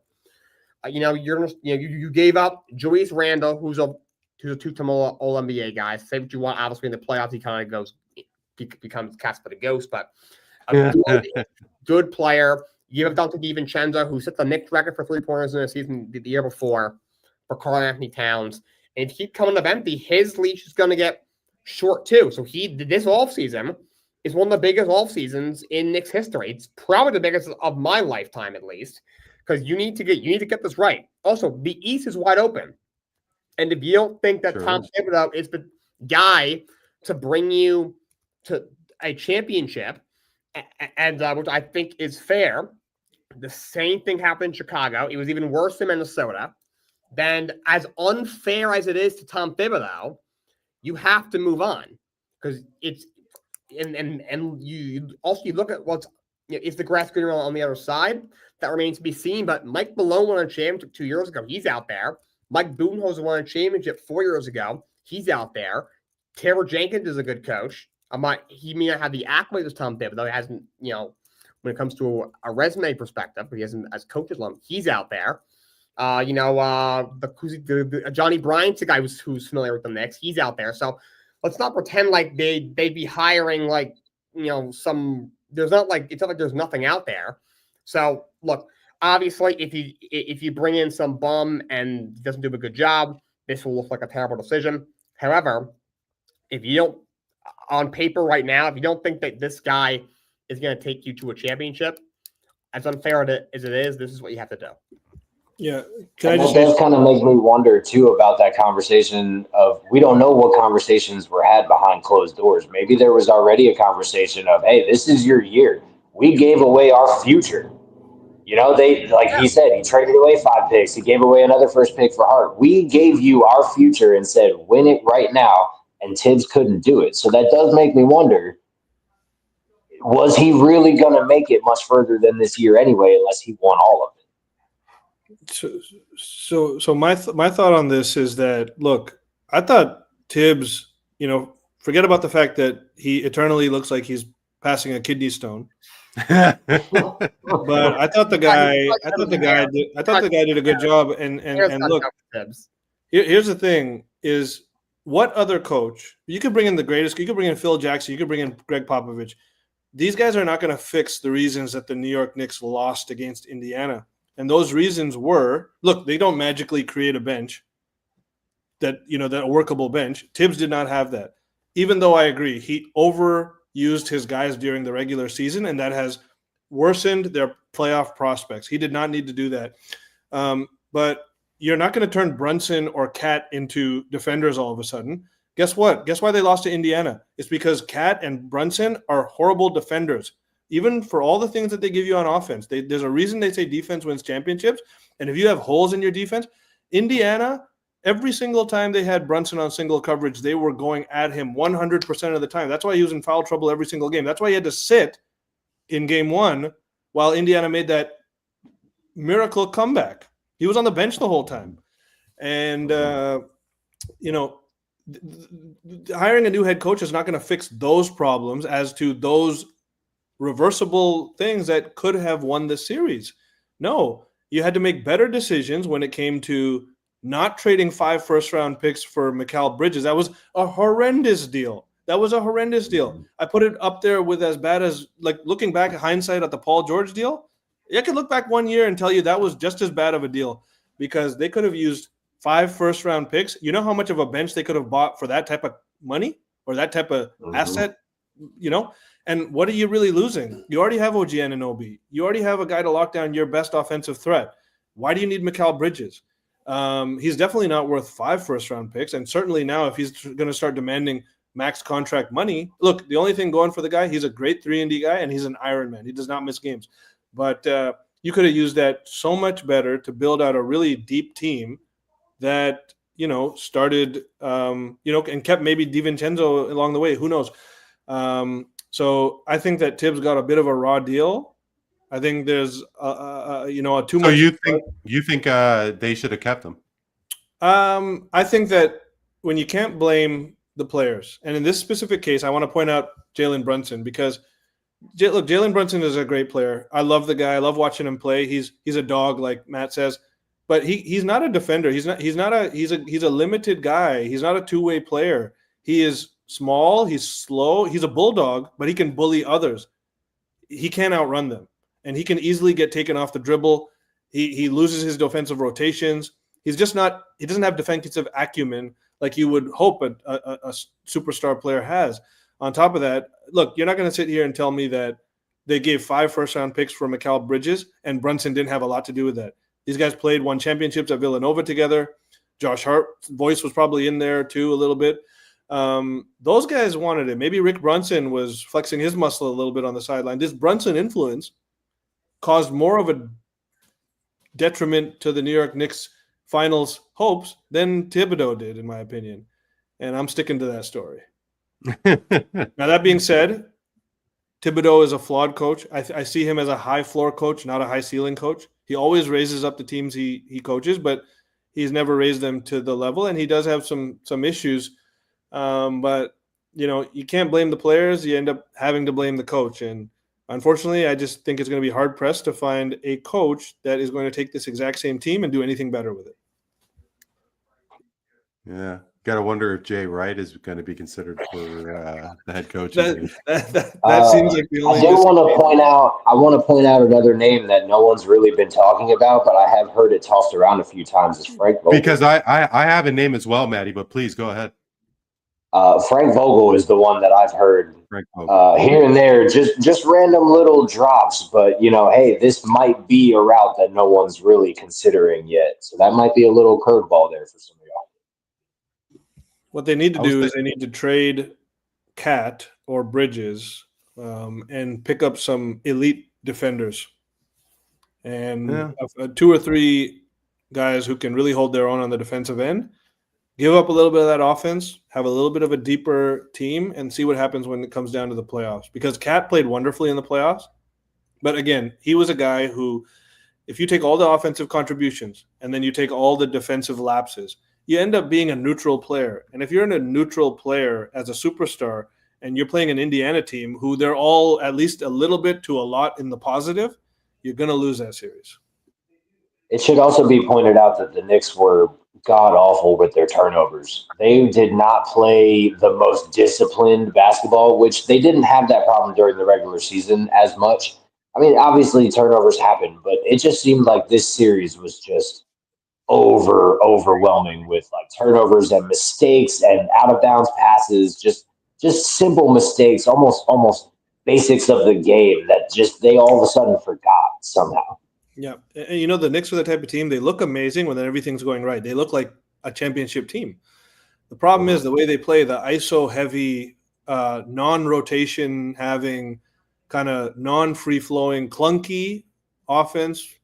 It looks fantastic when these guys are on their game, when Brunson's dropping 40 and all this type of stuff. But when you get down in a game by 10 points to a team that has a lot more randomness and variety on offense like Indiana, you just can't keep up. It ends up eating at you.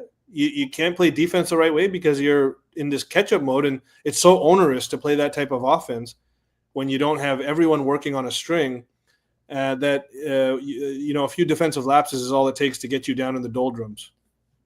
Well, and we talk about the Pacers and their pace of play also. I believe the Pacers have one of the highest, their speed of their game, if I remember correctly. So, you go down by 10 points, it's almost insurmountable to come back from that because they play so fast and they're so accurate. Yeah. What was that, Jay? I said they literally run you off the floor. Yeah. I was kind of wondering down 10 points in 6 seconds against Indiana. I mean, they're just one of those teams that they could just, in no time, you could be down by 10, 12, 15 points and you don't even realize what happened. Yeah. I was kind of wondering, just to finish up on basketball, I was wondering if Monty Williams is going to be considered as well. Absolutely not. You don't think so, eh? No, I absolutely not. Keep him as far away from the state of New York as possible. I think the guy's no. Last and certainly not. Monty Williams is paid for life and for the next 3 generations. and Detroit is paying for all of that. That's true. I did forget to ask who you guys have winning the NBA Finals. Does anybody have Indiana? Yeah. And if not, does anybody have them at 6 games? No, I don't. I have it 5 games, and I think it's more likely to be a sweep than go to 6 games. But I'll say 5 because I think Indiana's good enough that they'll will out a game at home, probably game 3. I'm actually going to be the devil's advocate here and say they go 7, but I do think it'll be OKC still. Okay. Yeah. Okay. I do believe Indiana, they are some dogs, and OKC plays with a high pace as well. So it'll be interesting to see how they match up. And I haven't looked to see what the score is here tonight so far. I know that game has already kicked off, so I haven't 31-25. Sorry, 33-25 OKC. 10-20 left. We can't forget about the Rick Carlisle factor here because, Rick Carlisle is an elite coach. I would not call Thibodeau an elite coach. I'd call him a very good coach. But Carlisle is an elite coach. Based on what? So you never want to take like what has he accomplished? What has he accomplished? I mean, what has he accomplished? Excuse me. Sorry, Rick Carlisle. Sorry, Rick Carlisle. Sorry. Did you think I said Rick Brunson again? Sorry. Yeah, my mind was elsewhere. Randy, it's time. I think it's time to move the hockey, Randy. Randy. Yeah, no, I think I thought you were actually saying Brunson. Sorry. Oh my. Never mind. But yeah. Okay. Well, I was thinking that Indiana, maybe they'll take him to 6, but no, OKC. I think it's got him in the bag for sure.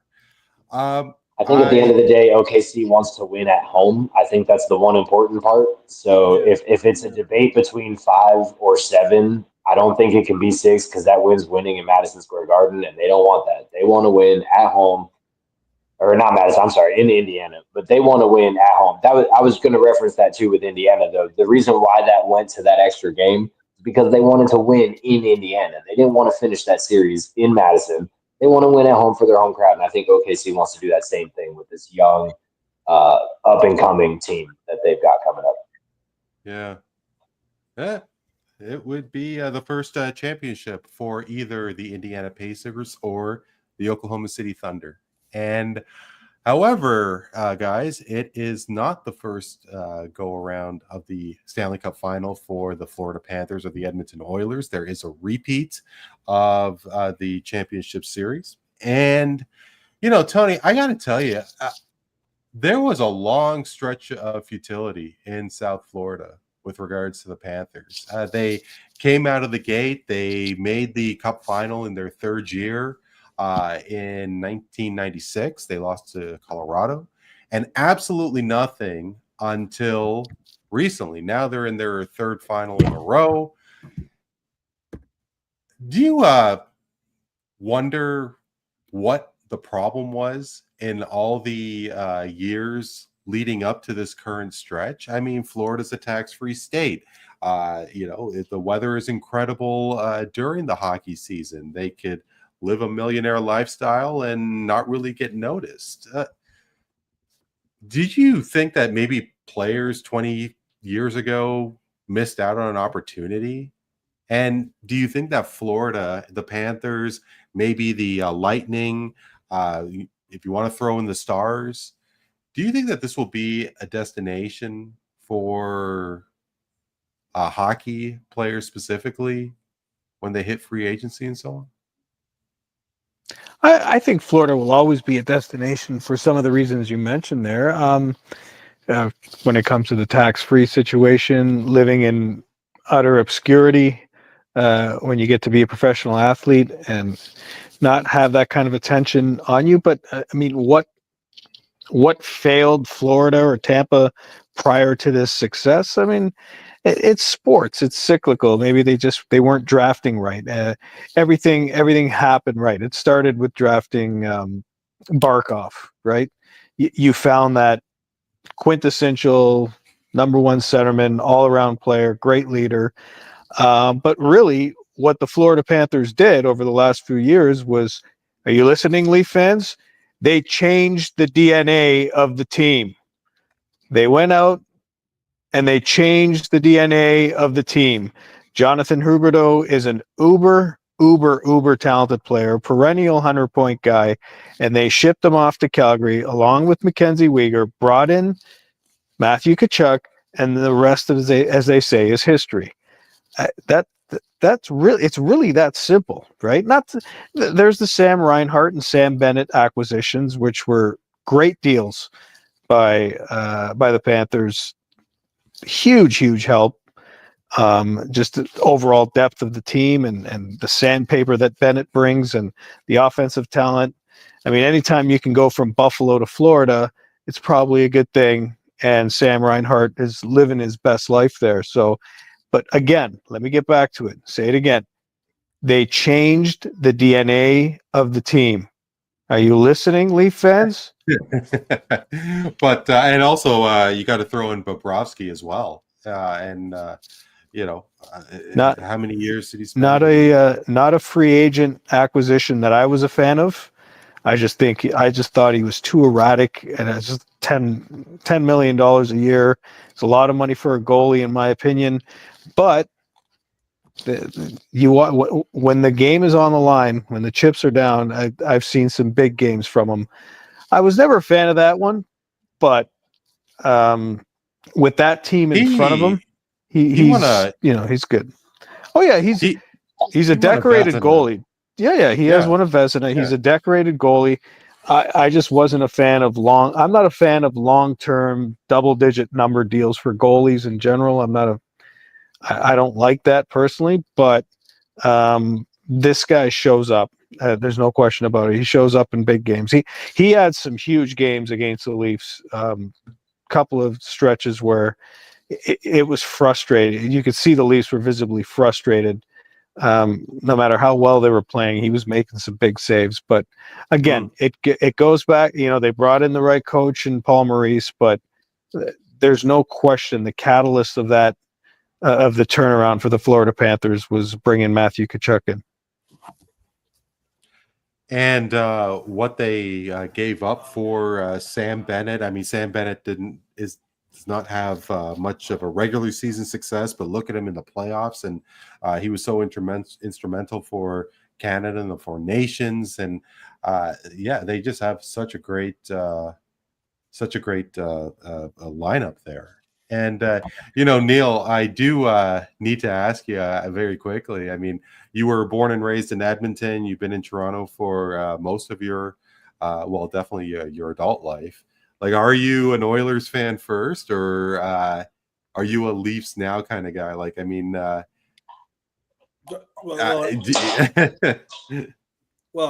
think I'll change it to I've been an Oilers fan always, and I've been a Leafs fan never.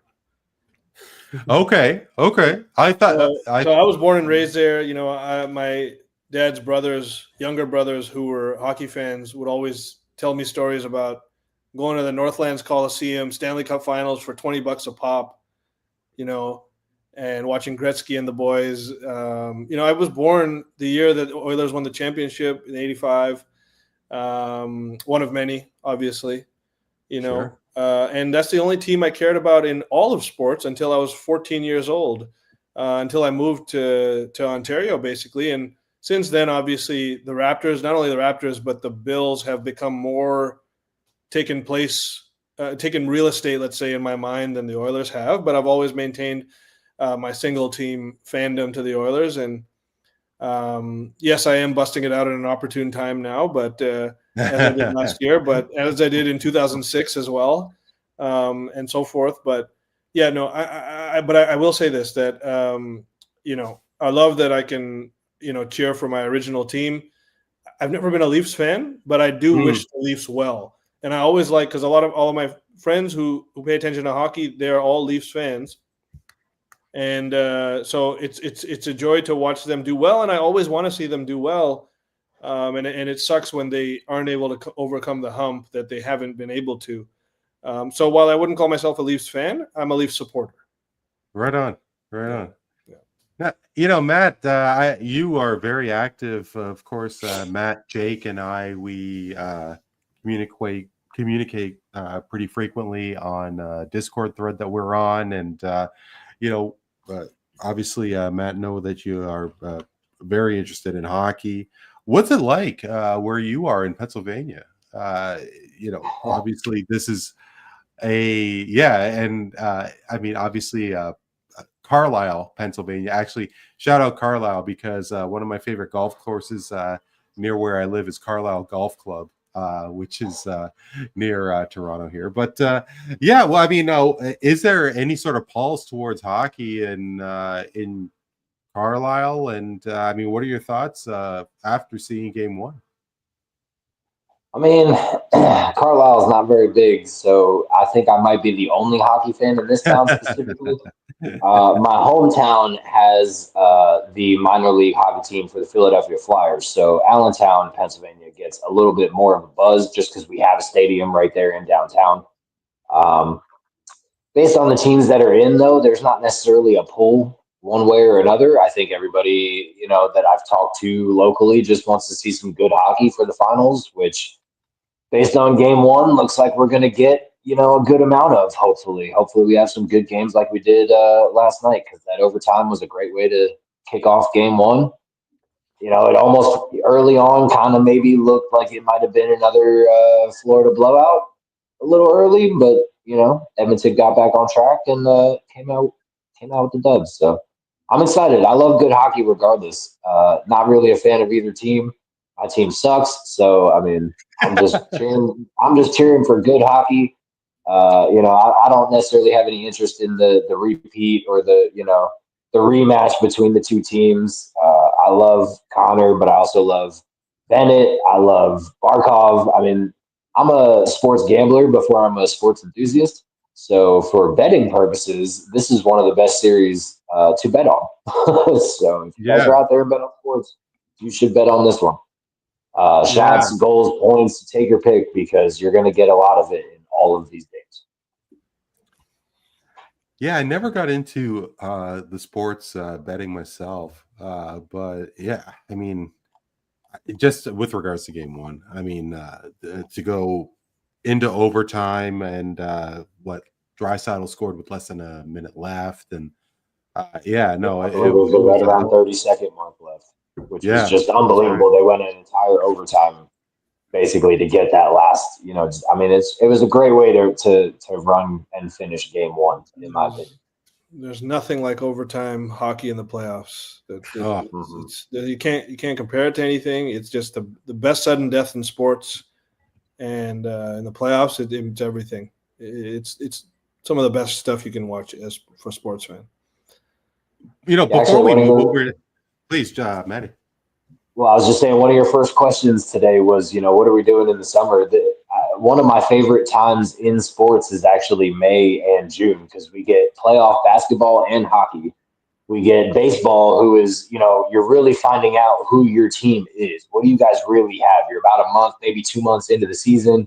You're starting to figure out who the dominant teams are.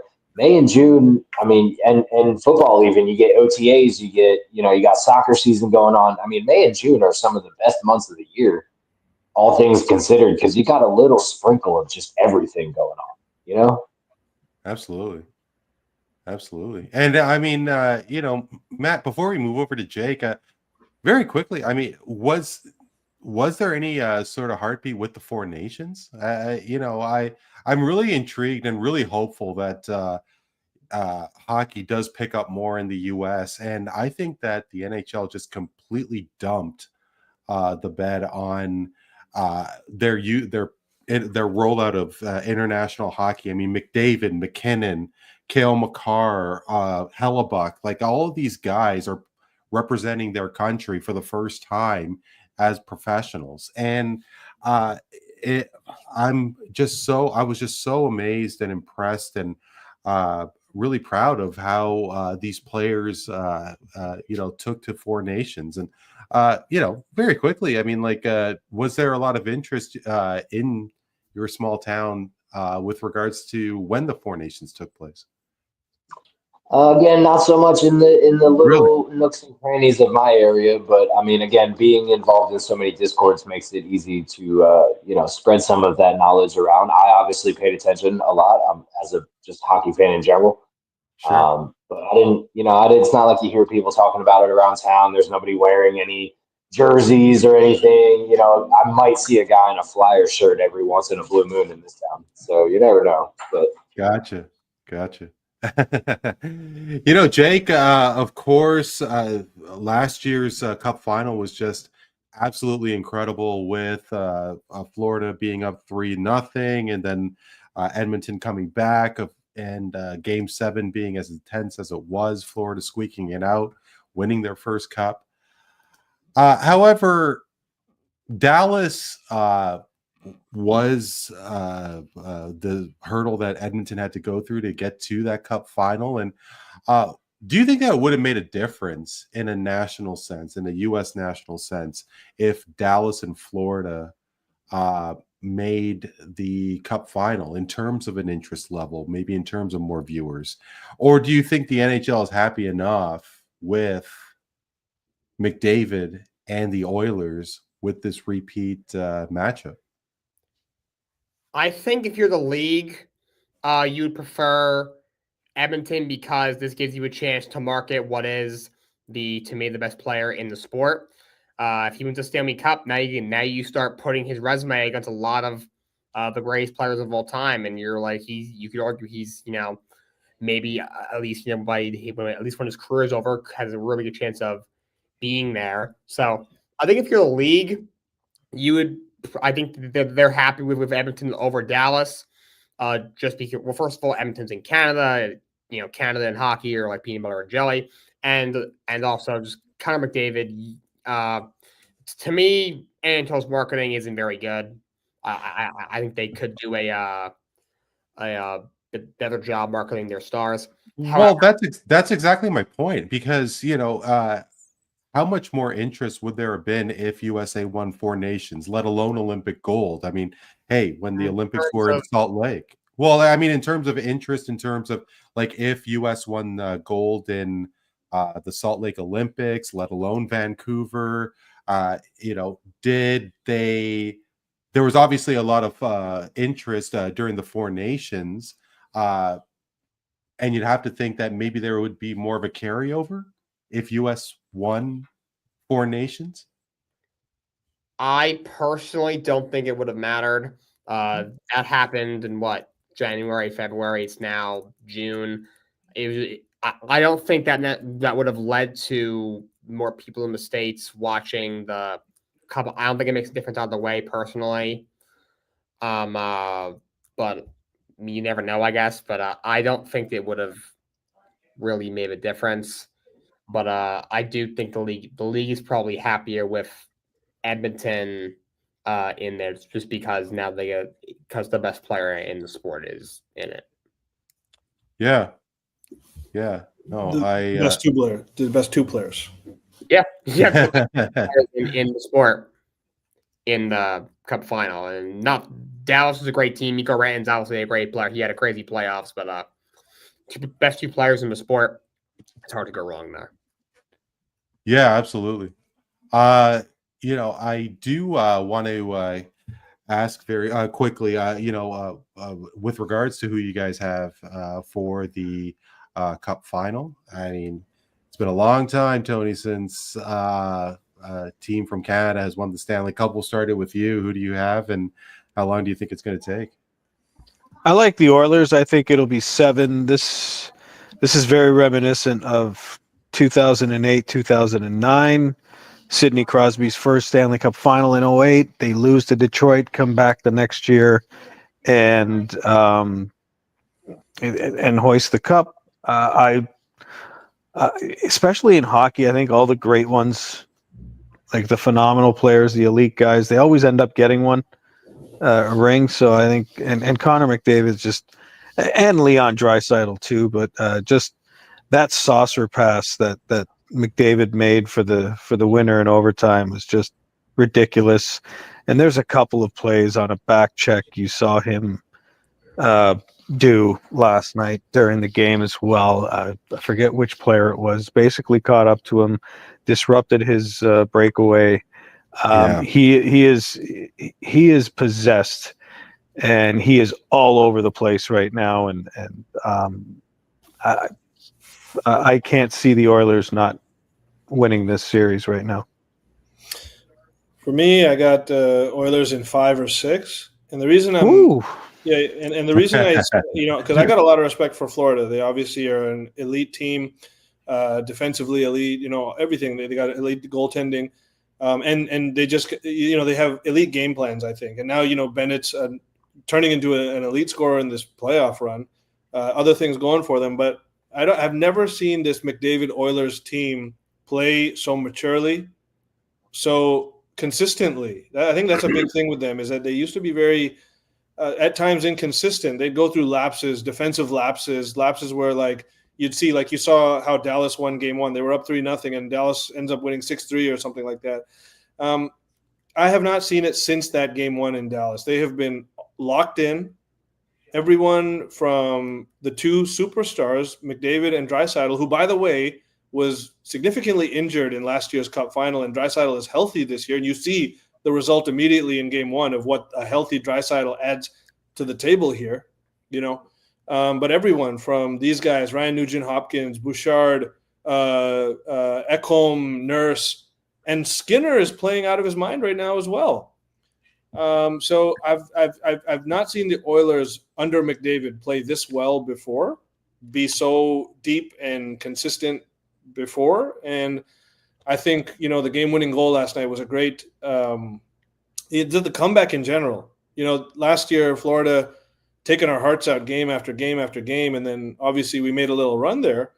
This year, we don't have to figure Florida out. We know them already. We don't have to lose the first 3 games to figure them out. We won. Keep in mind, 4 of the last 5 games against Florida in the Stanley Cup Finals, and we lost game 7 by 1 goal. So there's a lot to be said there. We've learned them. We know them now, and the talent level in Edmonton is just much better than it is in Florida from a pure talent perspective. So now you take all these other factors I mentioned, and as long as Skinner continues to play somewhat close to Bobrovsky's level, which is hard to match, but he's doing a pretty good job so far. 5 or 6 for me. I do. I want to point out something about McDavid real quick. I know we are kind of hinging whether or not they're successful a little bit on him. I mean, he is the superstar of the team, but there is I don't know if you guys have seen it yet. There's a clip floating around of game 1 after the first period. They were down 2-1 in the first period, and they go into the locker room, and McDavid is just fuming, livid, screaming top of his lungs about, we need to lock in. This is the NHL Finals for the second year. Actually, we are here, and we are not losing this. Oh, actually, Matt, I think that scene was from last year's Stanley Cup Final. It was featured in that Amazon series that they were putting together. Season 2 is coming out. Actually, I forget what it's called, but I watched the series. But that was from last year. That was. So what I wanted to kind of stress on there, though, is that he seems to have taken that step up to that next level of, I'm going to lead this team to victory. It's not just we're good enough, but we don't know. He is determined to lead this team one way or another, that they're going to win. And I don't know. It's all season I've kind of seen it from him. He had a little bit of a slump, But all season, I've pretty much seen that energy and that vibe from him. This is my year. Yeah, he does seem hungrier. He does seem hungrier. He's a driven guy, right? When you get to this point in your career, all the accolades, all the numbers are there, but you know he wants that championship in a big way, and you see it. He's possessed, like I said. He won the Conn Smythe. He won the Conn Smythe Trophy as a losing player last year. You know, it's only happened 3 other times in the history of the game. So he's possessed. Like I said, I think the great ones always get it done in hockey for some reason. If you look down the line in the history of this league, great players always end up hoisting the cups. I think it's his time. Yeah, I'm kind of wondering off the top of my head who would be the best player not to win a cup. I think I know in terms of overall point totals, it's Marcel Dion, if I'm not mistaken. Like total. Who else would you think? Yeah, Keith Kachuk. Keith Kachuk was a. What about Brett Hull won one. Brett Hull got his. Yep. Yeah. He won his. Al McInnes, did he get one? Al McInnes got his early. He won with Calgary early. Yeah. Very early in his career. Would have been one if he didn't get it for the very last year. You mentioned that at the top. I think Tony was you. Most of the greats, they're able to grab at least one. Yeah, that's what makes it. That's a good question, though. I'm sure there were a couple of really Edmonton native Jerome McGinley. McGinley's a good one. There's a guy who, he's a good one. Thank you, Google. Jerome McGinley, Pavel Bure. Bure, I was thinking Bure. I didn't think he was in that conversation of all-time greats, though. I know he was great. He won an MVP, I thought. He was a flasher, for sure. He was a flasher, yeah. For sure. Yeah. As a Flyers fan, I like to think there's a lot of great players that played for my team. Would you say Luongo's in there? No. Eric Lindros. I know his career was short and miserable, but there's another guy. There's another guy, Jeremy Roenick. So yeah, we can. John LeClair. I mean, John LeClair.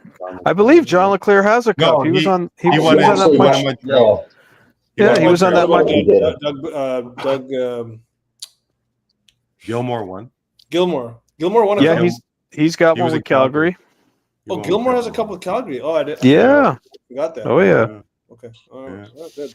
Wow. There you go. Lindros was my first real hockey experience. He was the first player that I really dove into as a fan and was like, man, this guy's awesome as a hockey player. And truthfully, Matt, Lindros was the first player where I really noticed this stud that didn't come into the NHL yet. Like when he was in the Canadian Hockey League, the OHL, with the Oshawa Generals. He played for the Canada Cup hockey tournament, played for Canada, and in 1991 before he got drafted, I believe, and was everybody was just in awe of this specimen. It was he was something for sure. Jake, Joe Thornton's another one. Joe Thornton, yeah. Sorry, Maddie, you were saying? No, Lindros is just one of those ones. It's a shame for as good of a career as he had. It's a shame it was shortened a little more than it should have been and never really had a good chance. So, yeah.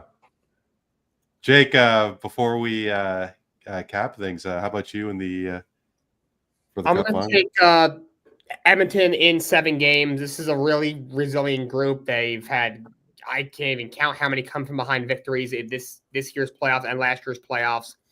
It's a really resilient group. Feels like they face a lot of adversity. For example, Zach Hyman, who's one of their best players, is hurt.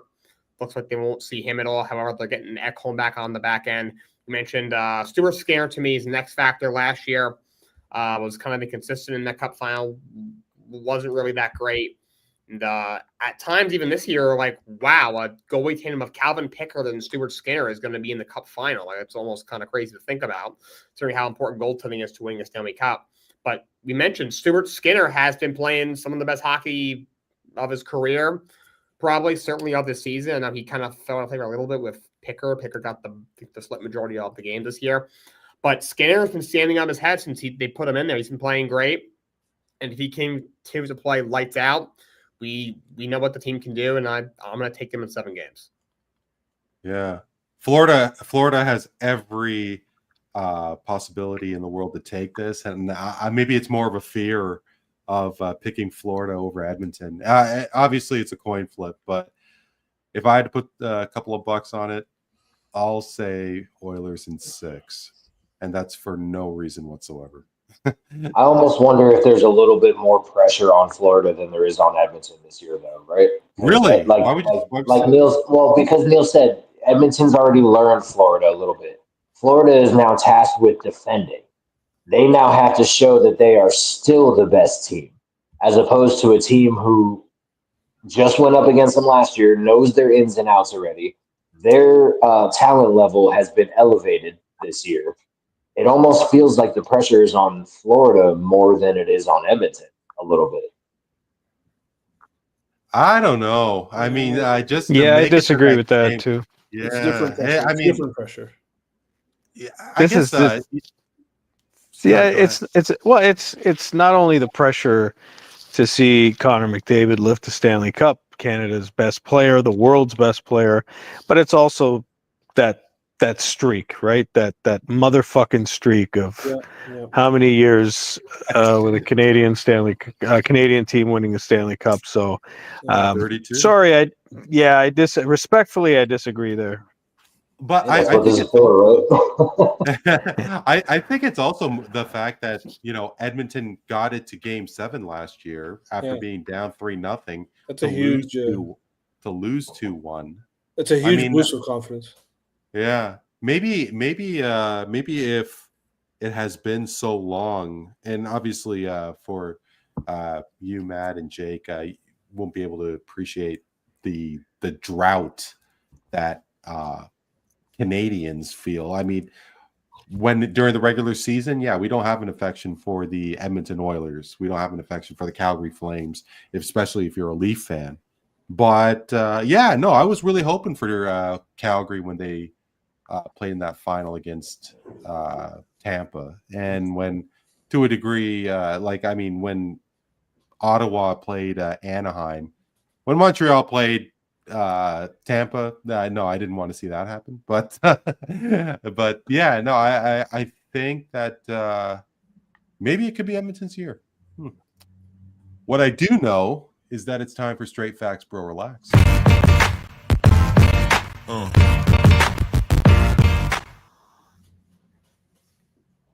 The final segment of the show is upon us. Gentlemen, I will drop a statement. You're going to agree by saying straight facts. You'll tell me why, or you'll say, bro, relax if you disagree. And Maddie, of course, one of the hottest teams in Major League Baseball right now appears to be the Colorado Rockies.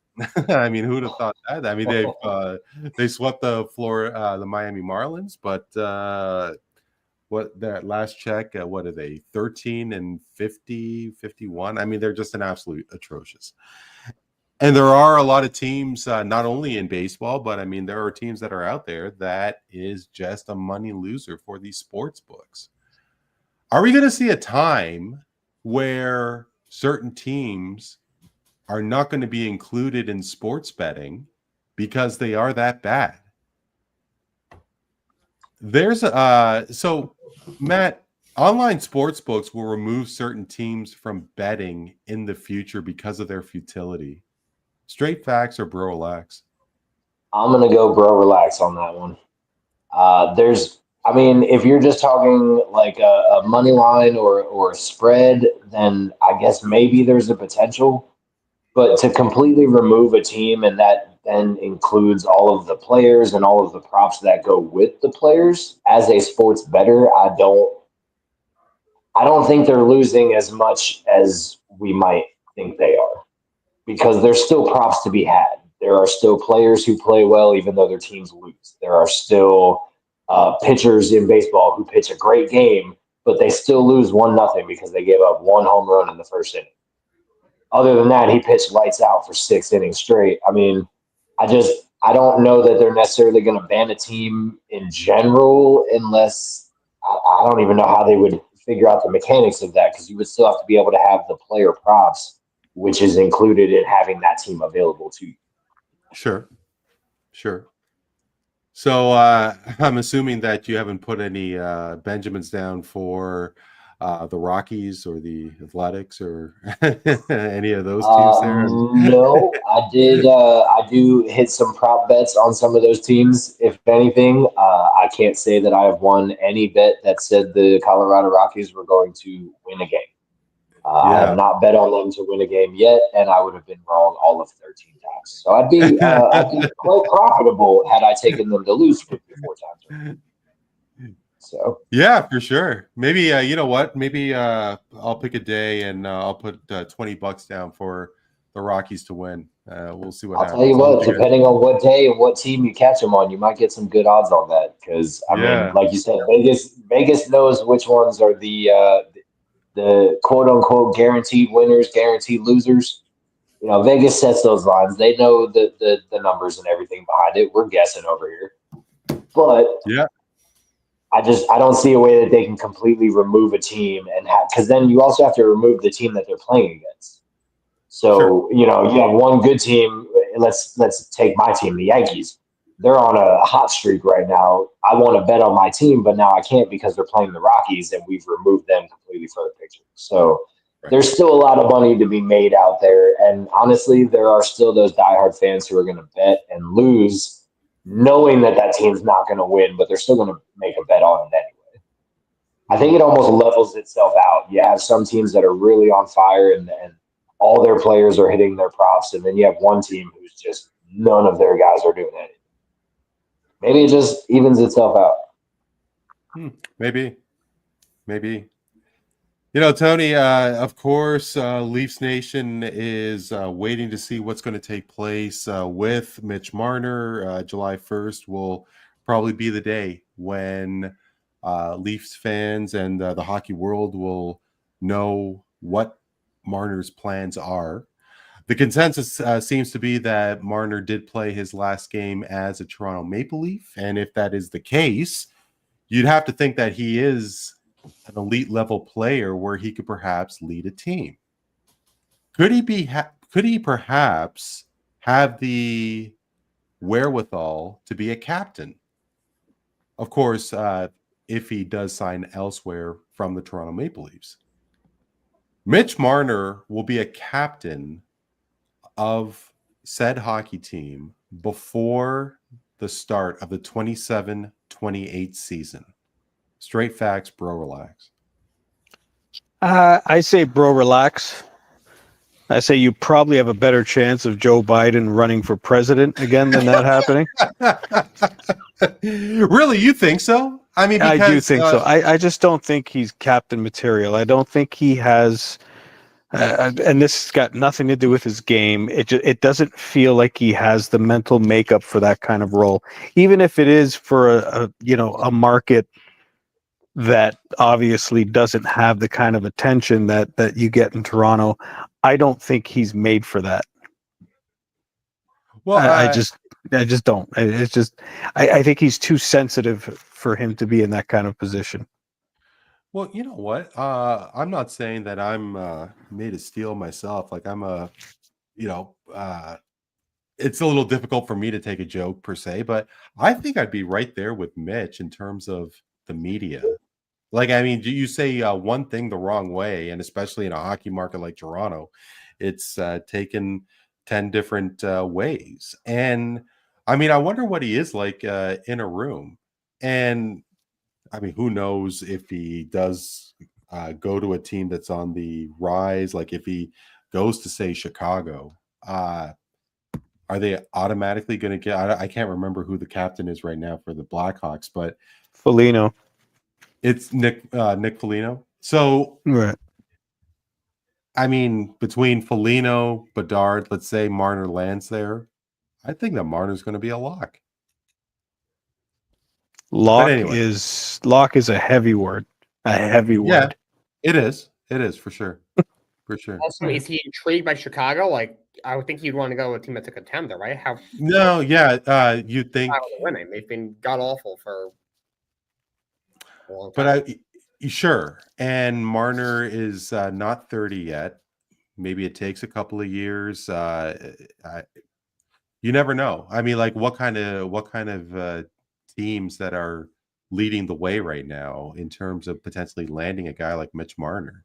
You think with a guy like Connor Bedard, is it possible that Marner could be that help that Bedard needs because he's just absolutely drowning in Chicago? I mean, is Detroit a possibility? Buffalo? Who knows? I can tell you right now, if the Flyers were to ever concoct a deal where they would get Mitch Marner, which I know is not necessarily an option, but God forbid they were to ever do that, he would instantly be a captain because Matvei Michkov, as good of a player as he is not ready to take on that captain role yet. But you pair the two of them together, and that could be a dangerous combination. So I think for his captain status, I kind of feel like it depends on where he would wind up specifically. I gotta wonder what would be tougher, the Philadelphia sports media scene or the Toronto hockey media scene. I wonder if because Marner and the media, like Marner, just you could see how uncomfortable he is with the media here in Toronto. And I don't know, Tony, like is the Leafs media, Toronto media, really that bad? I mean, the team has not won a playoff series. They went all those years. They still can't make the conference finals. They haven't won a cup in 58 years. Like, I don't really think it's that bad. And from what I hear, like, and what sports fans hear all over the place, Maddie, I mean, Philadelphia sports media is just, the Philadelphia sports scene is an absolute, it's madness. If he doesn't do well with, and that's why I said I'm not saying this is even remotely a possibility, but a team like Philadelphia would make him a captain more based on his veteran status, someone who can lead some of these younger guys because Flyers do have some draft capital and some salary coming up that they can work with. So I could see them giving him that captain status immediately if he were to land in a place like Philadelphia. Interesting. You can teach somebody how to talk to the media. You can train a player to handle and approach media a certain way to where it's not devastating to them or your team. Yeah. And, well, I don't know how much of a coin flip it is with Marner staying or not, but wonder if he does have the ability to be a captain. Definitely know that Biden's not going to be able to run for president again. That's for sure. Neel, obviously we're seeing some sort of program in Oklahoma City. The Thunder, they had the best record in the regular season. They're coasting through the playoffs here. They appear to be a lock to win the NBA championship. And it's all with that nucleus beyond Holmgren, Shea, and Jalen Williams. You think about those role players, the Carusos, the Lou Dorts, and enter said player here. Mm-hmm. And I do wonder if the camaraderie and the respect that those teammates have for each other would recognize that you don't need the supermax, but if you work together and build a foundation, maybe take a haircut on your salary, that they could have something really, really special there. Members of the Oklahoma City Thunder will not take max dollars when their respective contracts are up for the sole reason to keep that nucleus together. Straight facts or bro relax? I would say bro relax on this one, but that doesn't mean they wouldn't help out the team. And one way, for example, Shea could do that right away is instead of waiting till next offseason to sign a 5-year, $380 million deal, he could sign a 4-year, $280 million year this year, which essentially shaves off a 1-year, $100 million contract. Like, what I'm trying to say is it will reduce his annual average salary by 10%, of what he would get if he signed a year from now. So that it's like almost like the same as a 10% discount, one could argue. That is the type of way he still would get max dollars for the contract he could sign this offseason, but it would be a discount compared to what he could sign for longer years and much more money per year if he did it next year. I think he will sign this year. I think he's that type of guy that, hey, look, whether it's 69 or 70 million versus 77, 78 million, okay, I'll help the team by taking the money now. I'll lock it in. Look, he's worth every dollar, right? But when it comes down to now, look at Jalen Williams. We had this conversation before about what a supermax eligible type player is. Jalen Williams not only made all defensive second team, but he made all NBA third team. He's going to be up for maximum dollars in a couple of years.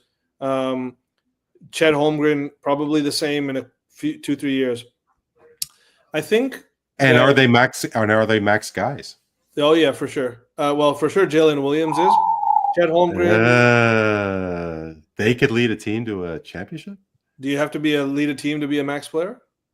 I could name about 20 max players that do not lead their teams right now. That's exactly my point. Like, how many max player, like how many players, period, have that kind of pedigree to win a championship?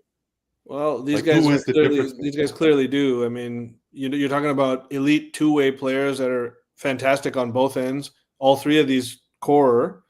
And then Oklahoma City is so savvy. Sam Presti is so savvy that he has stockpiled so many picks, so much young talent that he can just have a rotating supporting cast about pick the best 5 guys. And unfortunately, if you're not in there, you're probably going to go out selling high, by the way. He's not going to sell any of these guys low. They're going to be sold high for guys on better contracts, veterans, draft capital. He's got draft capital to save money with. That draft capital can be worth a lot of money for guys taking on contracts and whatnot.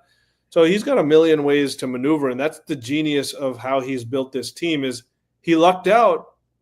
Well, he played it perfectly, but he also sort of lucked out that Kawhi Leonard wanted to leave Toronto. Kawhi Leonard leaving Toronto led to the demand for Paul George, led to Shea Gilgeous-Alexander and Jalen Williams both coming in about 5 other first-round picks to Oklahoma City. So it's just been a masterful stroke of skill combined with some really good luck that has put them in this position. And usually teams need a combination of those to become dynasties, and that's what they're about to become. But get this. I bet you guys didn't actually know this. You know who started this all off, arguably, was Serge Ibaka, our very own Serge Ibaka, because Sam Presti traded Serge Ibaka for Victor Oladipo and Domantas Sabonis. Drafted Sabonis, traded Ibaka for Oladipo, then traded Sabonis and Oladipo for Paul George. We all know what happened there. So Serge Ibaka really should have his name on the wall somewhere in that Sam Presti's office with like a little garland over it, because he absolutely, so I'm just saying this is the long-term vision, and the vision is only half complete. Sam Presti has a vision that extends another 10 years from now that he thought about 10 years before now. And Sam Presti came from the R.C. Buford and Greg Popovich tree. So greats breeding greats. And now you're going to have guys that breed off of Sam Presti in the same way. And, this is a team that's here to stay, and they're going to be the team of the 2020s and beyond, possibly. But definitely the 2020s. I do want to give a shout-out to OKC, too, for they got Hartenstein for next to nothing. They don't overly use him. They use him just enough to fill the hole. And they pay him for it, right. But he's almost he seems insignificant in some games, but then there are other games where he is so pivotal to just his body being on the floor, just his size, his rim presence being on the floor that opens up players like Jalen and Chet to do the things that they do as two-way players. Absolutely. And I'm pretty sure it was the Knicks that he was with right before this, did not use him even remote. And you always wanted to have him tossed up between him and Robinson and this, that, and the other. OKC is using him 100% perfectly for where he is in his career. And that's a great point. And then the other thing is, look, they traded Josh Giddey for Alex Caruso, pretty much straight up. And Caruso is an essential piece of what is now manifesting as a championship team, and is going to be critical for the next couple of years during this three-peat attempt. And they traded Josh Giddey, who has actually played pretty good in Chicago, but wasn't a fit with this team any longer. And Sam Presti is not going to hesitate to ship guys out. Look, I see a world where, I don't think it'll happen, but if Chet Holmgren stops being the best option, I don't put it past Sam Presti to ship him out either. Although I do think that that's extremely unlikely. I think it's going to be these three, but he's going to mix and match around these three guys. If Chet Holmgren suddenly becomes an injury-prone type guy, let another team take a chance on him. There's so many things that he could do. And I don't think he's going to need to depend on pay cuts from these guys, despite the fact that OKC is a small market, despite the fact of all of that stuff. I think OKC players, they are the type of guys that love the game. They love their teammates. They love the camaraderie. They're built differently. I just don't see any egos on that team. I don't see any diva on that team. I see just guys who love ball, love each other, and love the game. Well, that's my point. That's my point. Yeah, but it doesn't mean they're going to take pay cuts. It might mean that they're willing to be flexible, like how I mentioned with Shea's contract coming up. That I can see. Well, and if they do win that one championship this season or next season, for example, is it possible to try and max as much money as they can? So, Jake, I just don't see any of them being greedy enough to do that. If it just from the fan perspective, because again, I'm not an OKC fan, but I'm just watching this team and the way they move up and down the court, the way they talk to each other on the benches. Right. I don't think any one of those guys are going to be that diva, like Neel said. There are no divas here on this team. Well, even when the media tries to make somebody, everyone is putting the spotlight on SGA, but he's still not that diva personality. Matt, I have to say the reason why I was thinking about this is because when the players on the Thunder gathered for that picture with Josh Giddey when the Thunder played Chicago, there was just such an affection for Josh, and you could it did see, and now obviously Giddey does seem to have something cooking with the Bulls. But there was definitely an affection there. And if Sam Presti is as smart as we all think that he is, you have to think that that he's hammering the respect and the communication and the actual enjoyment that these guys have playing with each other, that they may do like what the Detroit Red Wings did with Zetterberg and Datsuk, with Bergeron and Bergeron, Pasternak, and Krejci, getting all those star players for less than they could actually get out there. But it'd be interesting. Oklahoma City, they definitely have the potential for creating that rivalry, creating that dynasty. Finally, Jake, I have to say that one of my go-tos in terms of a quick laugh is hearing any sort of excerpt from Charles Barkley. Inside the NBA is just an absolute beauty, and this was their final season. And Charles Barkley is one of the reasons why, as well as Shaquille O'Neal, Kenny Smith, and Ernie Johnson. They are going to ESPN. Ernie Johnson ending a 35-plus year relationship with TNT Sports. But Charles Barkley does really toe that line, and it's always comedic gold. Does ESPN have the stomach to give Charles Barkley that free rope? Now that he is with, now that the Inside the NBA crew is no longer on TNT, Charles Barkley will not last more than 2 seasons on ESPN. Straight facts or bro relax? I'm actually going to say straight facts on this one. I don't trust ESPN as far as I can throw them. I don't, I don't think the show is going to be the same on ESPN. As someone who has studied sports production for the last 5 years, ESPN's no bueno. He has made some comments himself, Barkley, saying that he's not going to be there very much longer. In fact, he said something to the extent of, "I can really only give you about 2 years." So I think he'll be there for about 2 years. And to be honest, if he leaves, I'd be shocked if the rest of them don't follow suit. It wouldn't be the same without him, obviously. So I think this is going to be pretty short-lived. I think 2 years and he's going to retire. It would be unfortunate because that chemistry that those four have is just absolutely fantastic. And I mean, I know that Shaquille O'Neal works with who is it? Candace Parker and who's that weeknight crew there? Because obviously we don't get ESPN here in Canada. Vince Carter, Jamal Crawford, I think is there. Crawford, yeah. They just, that desk is brutal. Oh, is it really? Because we don't watch it. We do understand that. It's what was it? Jamal and Vince and all them. Yeah. There's nothing there. Is it really? Oh, that's too bad. That's too bad. Okay. And all four of those guys, they're each like Charles, is the most valuable, but all of them, Ernie Johnson included, just they're the most professionally unprofessional people on TV. Very well. They do it beautifully.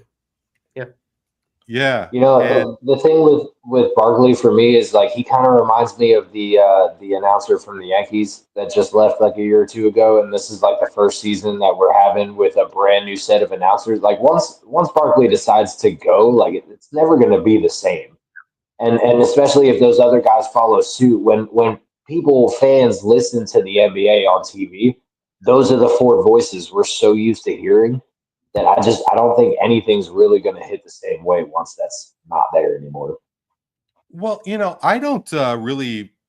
I mean, I do listen to Club 520. Neel actually, he said it in passing on a previous episode about Club 520, and they're pretty good. Now, their language is really rough, and it's very casual language. But look at Paul Bissonnette on Spitting Chicklets versus his work on TNT. I mean, you guys could answer this question better than me, but is there a podcaster out there? I mean, Patrick Beverley, for example, or do you guys see anybody who comes close to Charles Barkley in the podcast world? It's comparing like two different fruits. It's apples and oranges. For sure. Charles Barkley, a lot of what he does is not deep critical analysis. It's the way he presents that analysis, which is often quite rudimentary and obvious, but his slapstick, egregious and exaggerated way of presenting, his facial expressions, just his look overall, his voice. There's so many, which if you want to call them intangibles that he has that aren't really replicable just by great analysis. Because I could give you podcasts that give you unbelievable analysis, good humor, all of the elements. Right. But nothing quite matches inside the NBA because they also, on top of everything, have the experience of being great players. So they utilize that a lot. They have the comedic chemistry, which is probably the biggest factor they have is the comedic chemistry, the timing. They're all, so it would be hard for me to pick out a podcast. But if I had to pick one, or I'll let these guys answer first. I'll give you an answer. But, I really like the Bill Simmons podcast. And he often, truthfully, I don't listen to any podcast at all. He brings out his buddies that are like childhood friends, a couple of them. And when they talk, there's a lot of joking going on. There's a lot of sort of, very funny stuff mixed with great analysis. So I do find that very appealing, and that sort of runs in the same vein. Yeah, for I gotta be me, honest, I don't necessarily listen to basketball podcasts. So when it comes to like sports podcasts in general, maybe I got one or two. But when it comes to basketball, I've always kind of relied on Chuck and Shaq, and those are the guys. Those are the ones I grew up with. Those are the ones I've followed as players when they played, and now announcers. So I don't necessarily have an opinion on NBA podcasters or anything like that, but just sports in general. I mean, I'm a part of a lot, so there's a lot of good ones out there. They all deserve their credit. Tony, you were no, I was just saying, to me, I think the special thing about that group was that they don't take themselves seriously. Very self-deprecating people, and it's sports, and you shouldn't be treating it like it's, you're covering war. And I think that's what happens with some of these other entities, that they do take it too seriously, and they do care what they say about other athletes because they want to stay in the in crowd. But these guys could care less, right? All four of them. Now, mind you, Ernie and Kenny came with a little more class, but Shaq and Chuck just didn't give a shit. They didn't care about who they alienated, or not being friends with people, or pissing whoever off. They didn't care. Now, I've recently gotten to a podcast. It's called Don't At Me with Dan Dockich. He's on the Outkick Network. I don't know if you guys ever get a chance to listen to him. Really distinct voice. He used to be an assistant coach with the University of Indiana under Bobby Knight, and then he coached at Bowling Green for a few years. But he's got a lot of amazing guests in the basketball world. So I get my basketball fix from that guy at the moment. I just like the way he delivers. But yeah, I don't think we'll see a crew like that again for a long time. Who was that? I'm going to search him now. Dan Dockich. It's Dan Dockich. The podcast is called Don't At Me. Don't with the at. It's a part of the Outkick Network, which Clay Travis runs. They dabble in politics too. I like that. Yeah, they dabble in politics too. Very common sense guy. Very distinct voice. You're not gonna. He's like a bald Polish guy, but he's been around the game for a while, and he speaks a lot of common sense. And I just, I'm not a big basketball guy anyway, but I feel like I learn when I listen to him. Well, his slogan is opinions about everything, afraid of nothing, sack up. So sack the hell up. Yeah, that's his. Yeah. Yeah. Okay. Yeah, I gotta give that guy a listen for sure. Yeah, he's got Charles on as a regular guest as well. Right on. Nice. Yeah. Nice. Okay. Perfect. Great, guys. Right. Thank you so much. Really appreciate it.